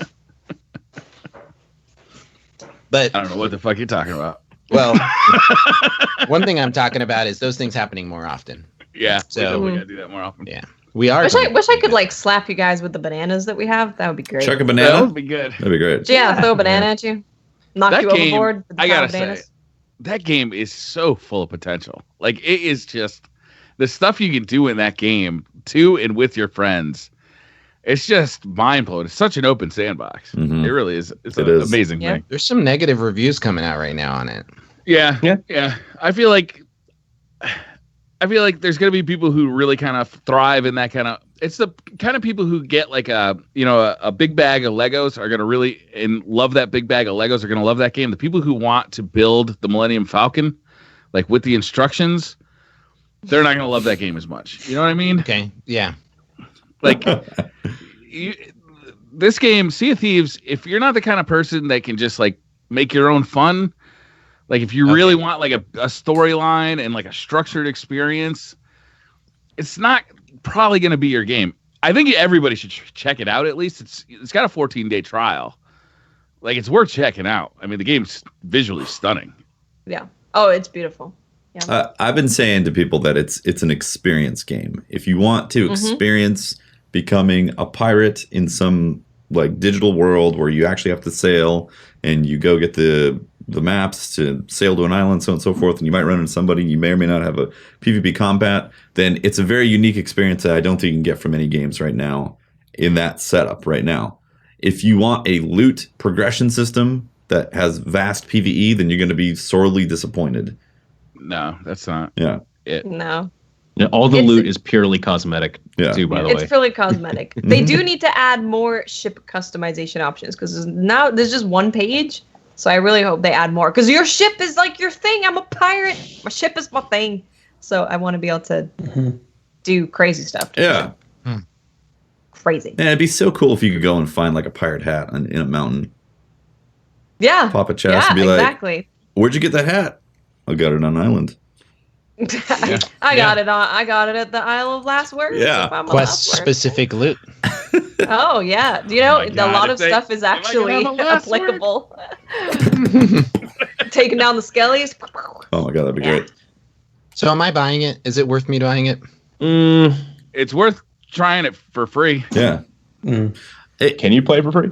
Yeah, 14 days. If you sign up for Xbox Game Pass. Xbox Game Pass. I don't have an Xbox. You have a PC. Doesn't matter. You It can do it on doesn't PC. Okay. It's also only Yeah, you get a 14-day trial, and then Game Pass also has, for $10 a month, you get access to like this enormous back catalog of games, and there's a bunch of new games that they're going to be day and date new releases that you're going to be able to play. So if you want to play Sea of Thieves this month, but you're not so sure about next month, you can pay $10 for this month, cut it off next month, and then when what's that new zombie one coming out? State of Decay. State of Decay 2, which is going to be amazing. The first one was that's going to be on Game Pass as well, so you'll be able to play that. It's going to be good. I think like the best thing to do, honestly, if you're on the fence, is actually check out the Game Pass, because you could spend $10, play Sea of Thieves for literally a whole month, and then be like, I'm done with the game, and then you only spend $10. You didn't spend $60. Perfect. Yeah, it's perfect. And so let me the Game Pass allows on all those games they'll allow you to play on a PC. If they have come out for PC as well. Some of them. Yeah. Some of them. Okay, because it doesn't. I don't. Most of the new games are coming on PC as well. If you tell me that they're only on Xbox, that means I got to find something else to hold the door open. Right. I know it's tough. And right now, my Xbox is using that. So to me, the game is not $60. Yeah. It does not feel like a $60 game. Yeah. The only reason I feel like I can get my money's worth out of it is because I have a great group of friends to play it with. Yeah. And is he talking about Esper? I'm not sure. Sometimes for you guys. Sometimes I tolerate you. I don't know, man. Like, I think it's this game is gonna be different things to different people, and I can't tell you I'm gonna be playing it in a month or a year, but I can tell you I'm having a ball with it today. Yeah. Today I got into a fight I was playing all by myself. I found a ship that was parked. There were 2 pirates on the island. I sunk the ship. I killed the 2 pirates. They had 7 chests on their boat. I took those chests. They came at me from the nearest outpost on a brand new boat. They were chasing me around. It was epic. It was fun. Did you win and steal the chests? I stole the chests. I got all the chests. Really? You were able to turn them in? Yeah, 7 chests. That's amazing. Oh my God. It was like an hour of just like chaos. That's great. And fun. I gotta say, sailing solo was a lot of fun. A lot of people are like, I think the game's bad solo. It's a different experience. Yeah. But it's still, I found it fun as well. Yeah. After going from like a crew to solo, I actually found I was getting bored in the crew because there's less things to manage. Whereas when you're solo, you're navigating, you're managing the sails, you're managing the cannons, you're looking for stuff, and it also has a lot more risk involved because people see a tiny boat going past us. Let's troll and let's grab all the treasure chests. So I actually found solo is good too, but I think you do need. I think having the experience with friends is also a different experience from solo because those moments that are quiet are moments where you're goofing off and firing each other out of cannons and just doing whatever you do to make it fun for you. So I think there's a couple different experiences there. Yeah. I have a question for you guys. Is anybody successfully launched a ship-to-ship boarding via cannon? Yeah. Yeah. Like it's possible to aim yourself. It is very much possible. Now, do you take fall damage? Yes. Yes. Yeah, So- but not when you shoot yourself from out with a cannons. cannon. No cannon. Cannons. Right. So you could Oddly. potentially Yeah. load yourself up into cannons and then board a ship by firing Yes. yourself at it. Yes. Yeah. Yes. Yeah, I think I want fall that. damage is calculated by drop in height or in the y-axis. So when it goes really fast, okay. I don't think it calculates speed damage, which is So you great. could slam into the side of a ship Yeah. and just be like, yeah, it's "Meh." fine. Yeah. Yeah, it's actually a good way to go onto an island instead of like jumping off Yeah. a boat and swimming to an island. You just fire yourself at the tallest peak on the mountain. Yeah. Splat. Okay, what are we doing here? That's great. Yeah, I gotta get it then. I'm gonna play with you guys. It'll be fun. Comply RL says everyone give me one reason I should and one reason I should not buy a PS4 specifically to play Destiny 2 with Pope Bear. Comply or else. Who's that, Pope? What is the question? Everyone give me one reason I should and one reason I should not buy a PS4 specifically to play Destiny 2 with Pope Bear. He sucks. I Pope feel Bear's like pretty playing, Hollywood, so you play with pretty famous people. You know, Pope's I pretty feel like Hollywood. playing Pope Bear with Destiny is both a reason and a reason not to buy a PS4. Here you go. I got it right here.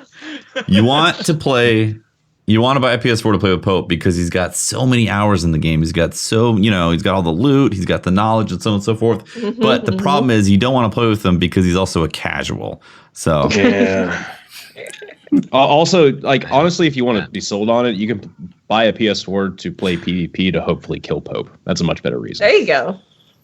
There you go. And it's not that hard. It really isn't. It really isn't.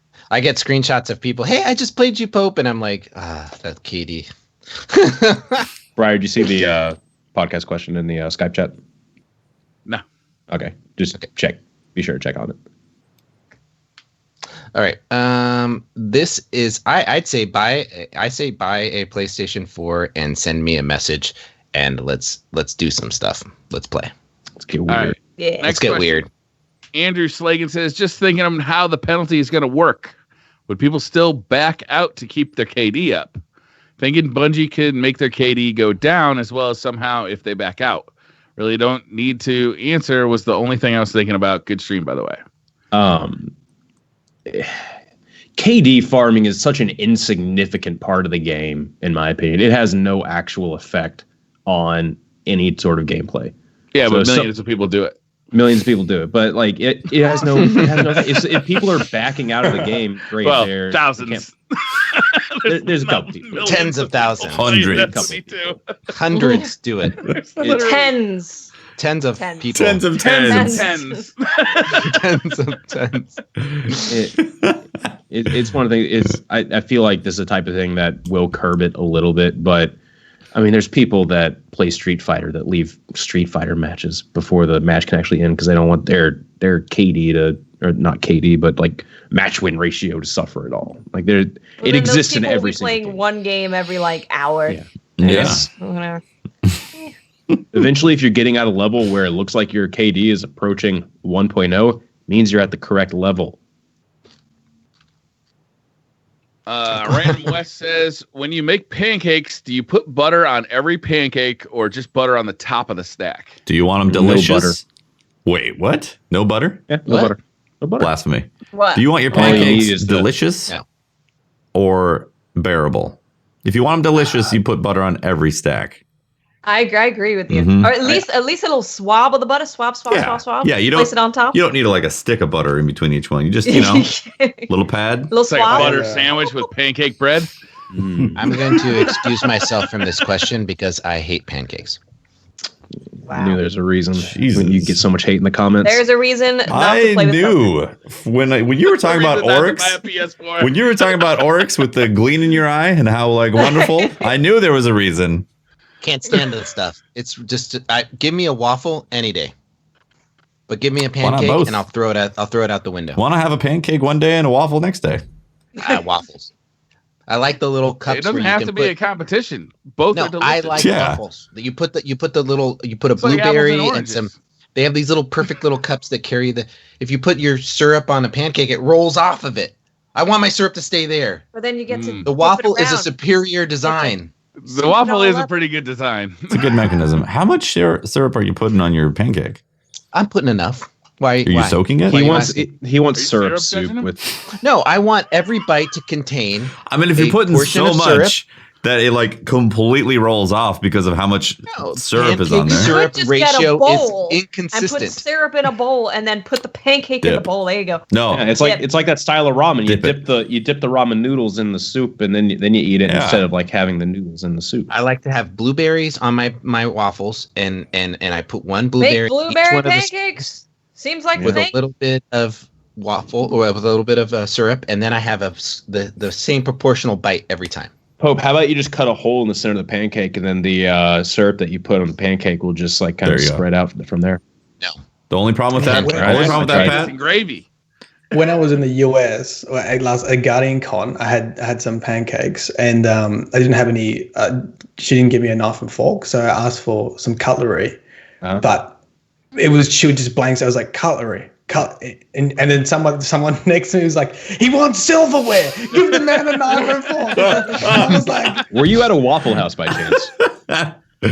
Yeah, I think so. I think it was. Yeah, that sounds about right. I don't know where it was. I don't know. And I was like, don't you call it cutlery? Oh, is it just the accent? You gotta understand you're talking in a foreign language to people who don't necessarily know it. Also, it's the deep south.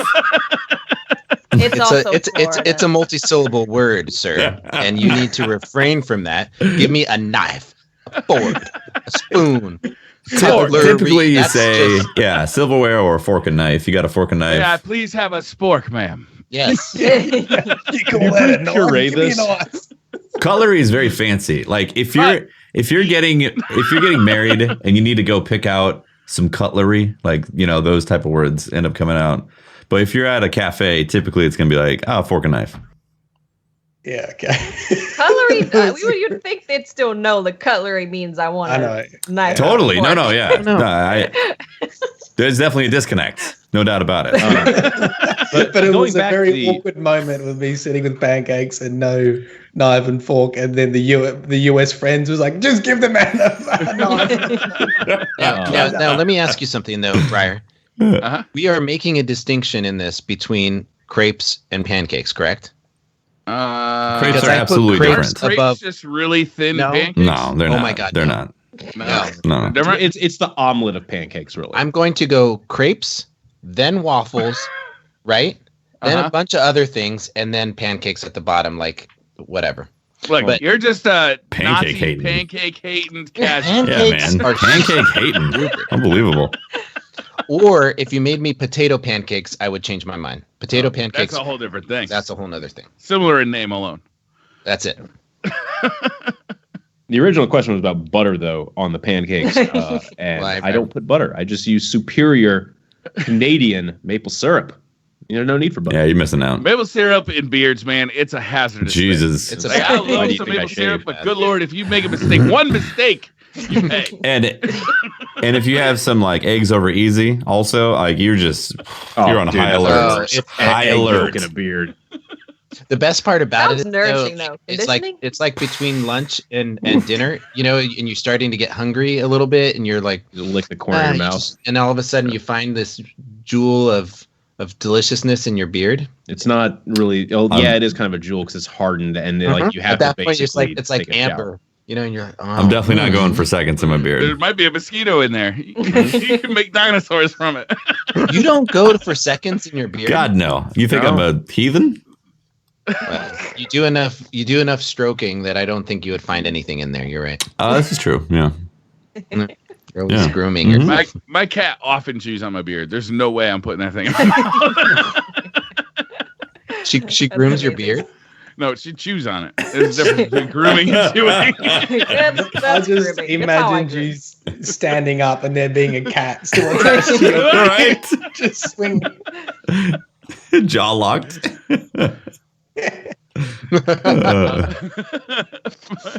Like a honey badger, which won't let go. Franco Stucci says, "Hey DCP, I watched you guys play and gal play Sea of Thieves. It came up that Watts is afraid of being underwater and drowning. Mm-hmm. My question is, what fears do the rest of you have? I personally share Watts' fear of drowning, even though I love swimming. It's only in I'm just video that games. Watts. It's only in video games? It's not in real life? No, it's only video games. I'm a very good swimmer, but video game water is terrifying. Especially in Sea of Thieves when it's all stormy and it's gray and I can't see what's in there. You know, I'm swimming along, having a good time. Next thing you know, there's a shark. There's a shark biting me and it hurts. Damn sharks. I did sense a lot of apprehension when we were doing the shipwrecks. Yes. Also in Sea of Thieves when you're swimming underwater in the ships, it's very disorienting. It's things are not up and down or left and right. They are, who knows? Take a guess. Yeah, that's true. Yeah, video game water also is terrifying because most of the time in most games, in Sea of Thieves, it's actually a little bit better. But in most games, you are usually not able to fight back when you're underwater. You go into water, you're like, some reason I don't know how to use all my weapons. Nothing works. So if you get attacked, you're just gonna die, and that's scary. And drowning in video games is also scary because they have scary music, and the it stresses me out. It panics me. Do you watch movies where people drown? Like that's fine. It's just video games. I have no, I don't watch that movie. What, Grinding Nemo? Grinding Nemo. I don't even want to know. I have a fear of clowns. Really? I do not like clowns. I cannot stand clowns. I don't find them funny. I don't think that they're. I don't think that the comedy they perform is entertaining. They scare the shit out of me, and I want them away from me and my kids. Out of the little VW bug. I hate for them. every person that shows up to Guardian Con. For every person that shows up to Guardian Con dressed as a clown and meets Poke Bear, I will give you $10. When I was in high school, I read It. Stephen King's It when I was in high school, and it soured me to clowns. In high school. Usually, I always thought those fears happen earlier than that. I had no problem with clowns when I was younger, but I read at a very impressionable time. I was probably like a freshman, sophomore in high school. I read It, and the book lights off is right there. Absolutely terrifying, and I have nightmares. I get really bad night terrors. And for years, I had the same jacked up, fucked up like nightmare about that clown, Pennywise. And I can't. I see a clown now and I just want to punch him in the face. I want to say, like, stay away from my kid. Don't you? They try to hand your kid a balloon. I'm like, get, Yeah. Hey, Pope, did you see that new It movie? We should go see that. I refuse to see it. I refuse to see it, man. I think what we should do is get the house in House for Guardian Con and and watch it together. Yeah. I have that going all the time. Throw a little clown party. Yeah. You should not have told me this because I'm really gonna fuck with you now. Well, I'm not supposed to tell what I'm actually thinking. Like, I really hate clowns. No, you should lie. There it is. I should lie. Oh boy. I think clowns are amazing. All right. Let's have I have We'll set up a spooky clown house. Yeah, I like the clown house idea. I'm digging that. I have an irrational fear of say it at circus I have an irrational fear of spiders. Like, I can squash a spider, so on and so forth. But like, if I close my mind or I close my eyes and start thinking about spiders, I will get the creeps. I'll get creeped out and I'll start like feeling things. That's not irrational. That's completely irrational. Spiders are terrifying. Yeah, and that's how I feel. It's all like. I have tarantulas that crawl on me. I have like a pet. Yeah, you see that stuff would freak me out. That's called survival instinct, Hefty. You're good, man. You should come to Australia. You'll do well. That's what I'm saying. Like those giant ass spiders that freak me out. If I saw a huge tarantula, even though I know it's docile or something like that, I'm gonna have a tough time with it in my presence. And I've dealt with bugs before. But for some reason, if I think about a spider, it freaks me out. Hefty's fears, spiders, Pope, clowns. Good job figuring out video game water, Pat. I got it. Oh, I got it. All right. Well, that's crazy though, Tefty. Like I growing up, I grew up on a ranch, and we had spiders everywhere. And my pets growing up, like I had tarantulas, and those things, they creep most people out. I realized that maybe because I was younger, I used to play with them all the time. But I think spiders look cool. You know who my favorite guy is? The guy who's got like a pet snake or a pet tarantula or something and wants to throw it at you and be like, "Here, it's friendly. Go fuck yourself. That's a deadly fucking thing. Oh my! Get it out of my house before I hurt you and it." There was a kid in elementary school who had that, and he did that. You're like, oh, to show the spider in your face. He brought it to daycare one day for some reason, and he decided to walk across the field while we were playing dodgeball. Just walk across while we were playing dodgeball. Fucking ball hit the spider out of his hand. Smushed it against the wall. Oh man, that's too bad. That's he warms my heart. He was distraught, and even sad. I realized you're an idiot. And at that age, that's an irresponsible parent. Yeah. Yes. Who lets their kid bring a tarantula? Bring your ugly ass tarantula to school. About the kid. The kid's an irresponsible parent. They're both stupid. The guy who threw that dodgeball got picked first every game. I want to say that was one of the counselors, but I wasn't looking. Hey, Mylan, what is a guy that lives on an island of death and everything? Mega spider. The island that killed Steve Irwin. What are you afraid of over there? I don't know. Kangaroos or drop bears. Drop bears, obviously. Yeah, drop bears will get you. I think it's overemphasized how dangerous Australia is. Nah. I don't know, man. Everything's really big though. The deadliest of everything lives in Australia. Deadliest snake. Yeah, there's things that probably you wouldn't want to be bitten by. There's no cure for, right? There's certain things that are your toes. Anywhere, though. You can say that you want to be bitten about things anywhere. Yeah, exactly. Not just. You guys have those ants things there. Are deer ticks and mosquitoes. I mean, and the homeless guy on the corner. You guys have ants that take over people's houses and stuff, right? They do reconstruction. Remodeling ants. Bob, he's my new roommate. I mean, probably the most common fear is sharks. I mean, we have amazing beaches here, and but it's no more likely than you're more likely to be injured in your car going to work, or you're more likely to because there's have a an fucking from black snake in it. Because there's a tarantula that happens to be extremely poisonous that's thinking about sinking the teeth directly in your neck.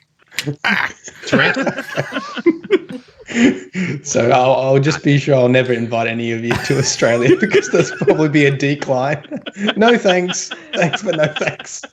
What are you trying to kill me, you son of a bitch? Do you want to go for a swim? Thanks, but no thanks. Do you want to go for a bushwalk? I'd be happy to go there. I'd be happy to go to Australia. There are tons of things that I have not eaten that only live in Australia and are super difficult to import. So kangaroo? I'd be down. Like what? Kangaroo? Turtle. Kangaroo delicious? Turtle? I have no idea. Sea turtles? I heard they're delicious. Those are endangered. Very lean. I bet. I imagine it's more like elk and stuff. Very. It's probably very tough. Yeah. I don't know. It's got a gamey. I don't know if that's the right word. Like a gamey taste. Does that make sense? I don't know. It's very lean. You don't want to overcook it, otherwise it's super chewy. Super chewy. I'm afraid of heights. I didn't develop it until I was in high school. I was when I was a kid, I would jump off of stuff, no problem. No fear at all. Walk along the edge of a cliff, no fear at all. And then one day I'm in high school, I'm walking along the bleachers. I'm like, whoa, and my knees got weak. I'm like, what the fuck was that? That's new. And it got progressively worse to the fact that now I'm going up a ladder. I'm like, wow, crazy. Yeah, in VR, man. I don't know if you guys have done Google Earth in VR, but you can basically you're Superman in Google VR. You can fly anywhere on the Earth and stand on the top of buildings and shit. So I went and I stood on top of a really tall building in VR, and I had to put my hand on the ground. I had to kneel down on the ground. It was fake. I was afraid of fake heights. It's amazing. So that was weird. VR can make you sweat. Like proper physical reaction to not. things not being there. Yeah, like if there was a VR full of spiders, like Harry Potter level spiders, where Aragog and his family, that would freak me out. It should. I did do VR. That's a good reaction. I did VR underwater with it was a whale. I don't even think it was a shark. But I was like you just stand there on a ship and you can look around. It was terrifying. Being underwater and like just giant thing just swims next to you. Oh man. Scary. Yeah.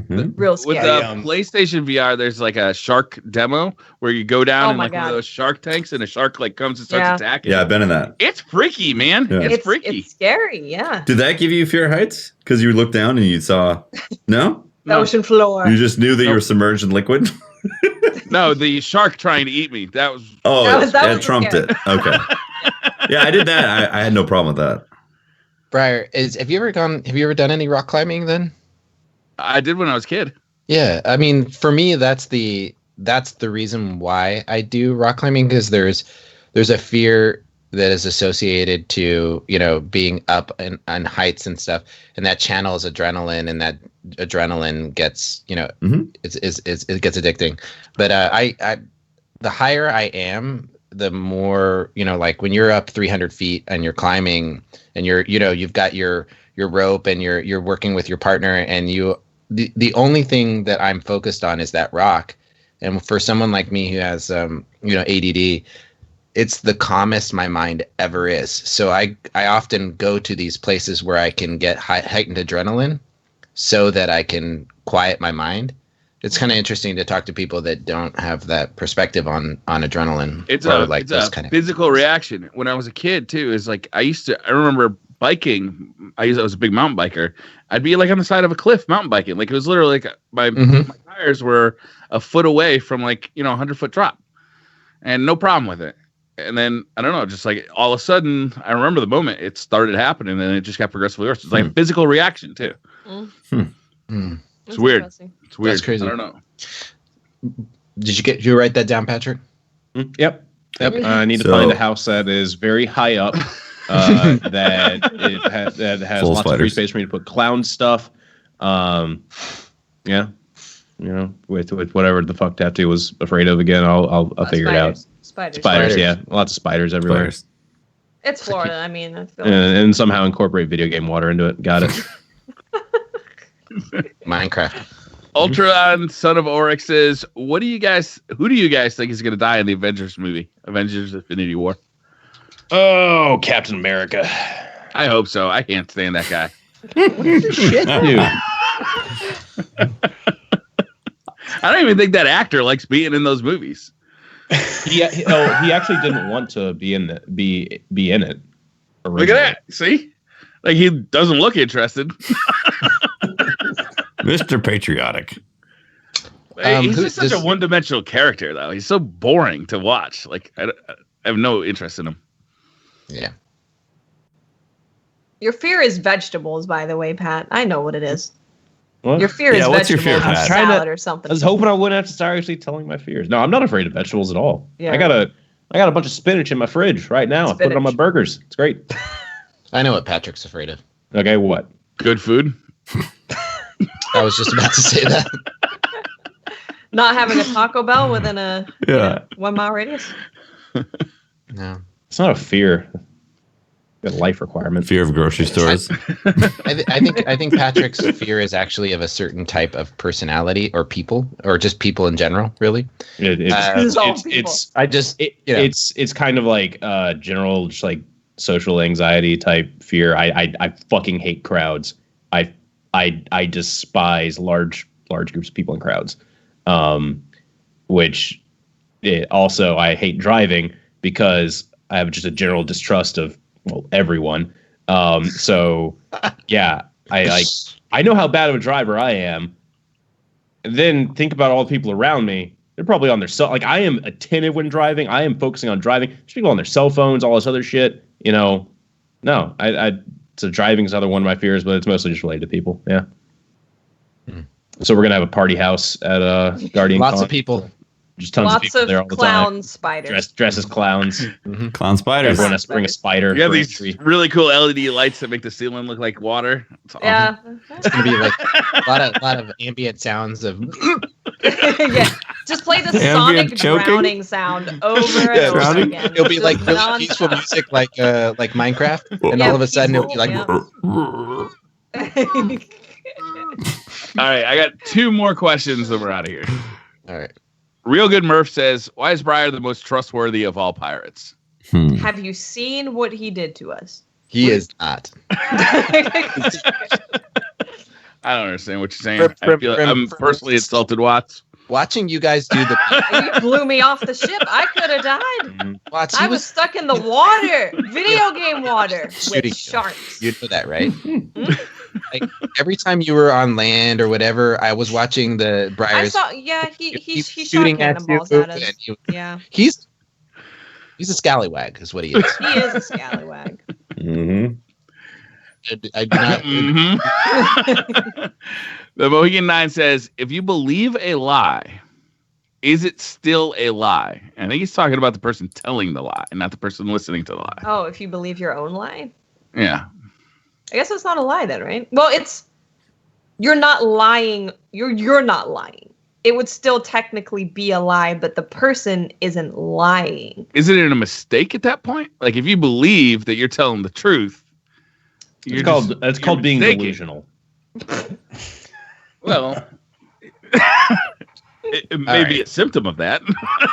Well, ignorance is bliss, right? But I do not think that even if you are ignorant of the fact that what you're doing is wrong, it is irrelevant. It may weigh in on the punishment but you're still going to get in trouble. Ignorance does not excuse you from obligation. So no. So it's still a lie. It's still a lie, man. If a tree falls in the forest and no one's there to hear it, it still fell and made a noise. It doesn't need you. You don't know there. that. No. Okay. You weren't there. It only made vibrations. There was no noise if there's nobody there to hear it. If that's what you need to define, I'm pretty sure really- there it was really some like comes down squirrels or to- something that heard it. yeah, It really comes down to the person's definition of what is a sound. You know, does someone have to be there to hear a sound? In which case, then yes, a tree does not actually make a sound. No, because before that's like the same logic of like God created man and therefore there was life. I mean, it's the same concept. I mean, without anybody I'm here, talking about sounds. right. I know, but if there's nobody here, You can't apply. humanity this stuff hasn't to even that. been created. I Yeah. mean, is there no things happening then? Because how arrogant is that? No, there's still vibration happening when the tree falls, but if there's no way to listen to interpret that vibration into an auditory I think the lie message, is different. then there's though. no sound. Well, thought the explain lie it, is different. Watts. What do you mean? Well, just because if it's just someone saying something, right? And they're saying something that they believe to be true. So I don't think you can say the person, like if someone misleads you, but they thought they weren't misleading you, you can't say, oh, well, you misled me because they didn't purposely mean to mislead you. They didn't know they were misleading you. Technically, it is still a lie, but the person isn't lying. When Pope says he's casual, is that a lie? I think Does it's Pope really believe that he's a casual? It though? depends on the definition of casual. Oh, here we go. casuals mean many different things. Many different In this people. room, I am the casual. I don't know. I don't know if that's true. No. It's like how You're hard, the hardcore Destiny person. look, Well- hardcore can mean many different things as well. Like hardcore can mean, I'm dressing up in just pure leather straps, but casual could just mean what you wear to work. What do you like, Patrick? You heard me. Okay. Okay. So, thanks everyone for tuning in. Thanks everyone for tuning in to the 77th episode of the Destiny Community Podcast. Hope you're all doing well tonight. And we'll see you next time after the patch comes out. Yeah, that's right. That's right.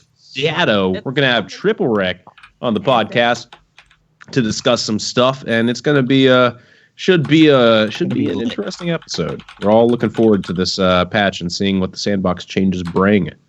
Yes. Yeah. And if you want to find more of me, I am at Holtzmann _YT on Twitter. And Yeah, I'm training for a big Magic the Gathering tournament coming up, guys. It's gonna be sweet. Nice. You gonna crush it? Oh, dude, I hope so. He's training. He's studying like it's the SAT. Training, dude. I won a 1K. Like work out your fingers? Is that what you do? Like Oh, to turn over like, the card faster? Do you do deck curls where you put 2 decks Yeah, in one and you just gotta like you want to try to take as little time shuffling as possible, so you gotta constantly, you know. So you have to shuffle? Is there is there people who cheat in Magic like you know how pull off the bottom? Yes. Yeah. Do you get DDoSed? Yes. 100%. How often do you get Basically. DDoSed? I have yet to been DDoS in Magic. Is this a physical Magic tournament or or online? Magic the Gathering, the collectible card game tournament. Yeah, I used to play Magic, but are you doing So have your tournament cards? online? I'll buy 'em. Or... Yeah, I've got heaps of cards. You want them? Shit, yeah. I'm in the Guardian Con. All right. Next. I'm Or Briar Guardian Rabbit. Tech You can and find spend a lot me of money. over on YouTube. Look up Briar Rabbit. Streaming every day, every afternoon. Look up Briar Rabbit on Twitch. Or talk to me on Twitter at the Briar Rabbit. I am Tefty Teft. You can talk to me at Teft on Twitter. You can catch my streams, twitch.tv/Tefty Teft. Usually start around 6 p.m. Pacific time in the evenings, West Coast. And I have a YouTube channel as well, Tefty Teft. And I am Miss 5000 Watts. You can find me on Twitter, Twitch, and YouTube at Miss 5000 Watts. And this has been Mylin, go. Okay. Myelingames, Myelin Games, Twitter, YouTube, and Twitch. Excellent. Check out his stuff. It's awesome. It is awesome. And this has been Pope Bear. You can find me on Twitter and Twitch now at Pope Bear. Yeah. The I've been casual streamer. streaming casually once true. a week for 2 hours on Sundays. Come hang out. It's fun. So if you're the type of person that generally posts comments in YouTube saying how much you hate Boat Bear, you can go tell him. You can go tell it to his face now on stream behind your keyboard and whatever, and then we can continue to not really get. Isn't that It some will sort help of Pope get partnership. Yeah, it probably would. So is- please go watch him and berate him. Actually, those are all just my alt YouTube accounts. So it's really hard for me to go in and like pretend to have a conversation with myself in Twitch. Like I gotta have like 4 computers open and like logged into different accounts. There It's you really go. hard. And you can talk to yourself talking about how bad Pope Bear is. Yeah. Great. That's what people that post those comments. I want you guys So to anyway. follow our Twitter account at Destiny or at DCP_live. We're over there and we're doing tons of stuff. We've got a YouTube page now, and you'll be directed towards that when you watch this show on YouTube on any of our channels. And I'm also excited to announce that thanks to our wonderful patrons who have shown up in force. My God, you guys are amazing. Mhm. We have been able to afford to do more content for you guys. And we're going to be producing some arrangement of the 5 of us as a Let's Play every week. And it'll go up on the Patreon site on Mondays and then public on all of our channels. So wherever you find your favorite content creator, you're going to be able to watch the YouTube video on Wednesday. So you'll look for that every Wednesday in your sub boxes. We are excited to be able to produce that for you. That's in addition to the additional podcast that we're going to be doing once a month, and a special event Let's Play once a month as well. That we're special event because I'll be there, I guess. So you can avoid that one. Never mind, it's not so special.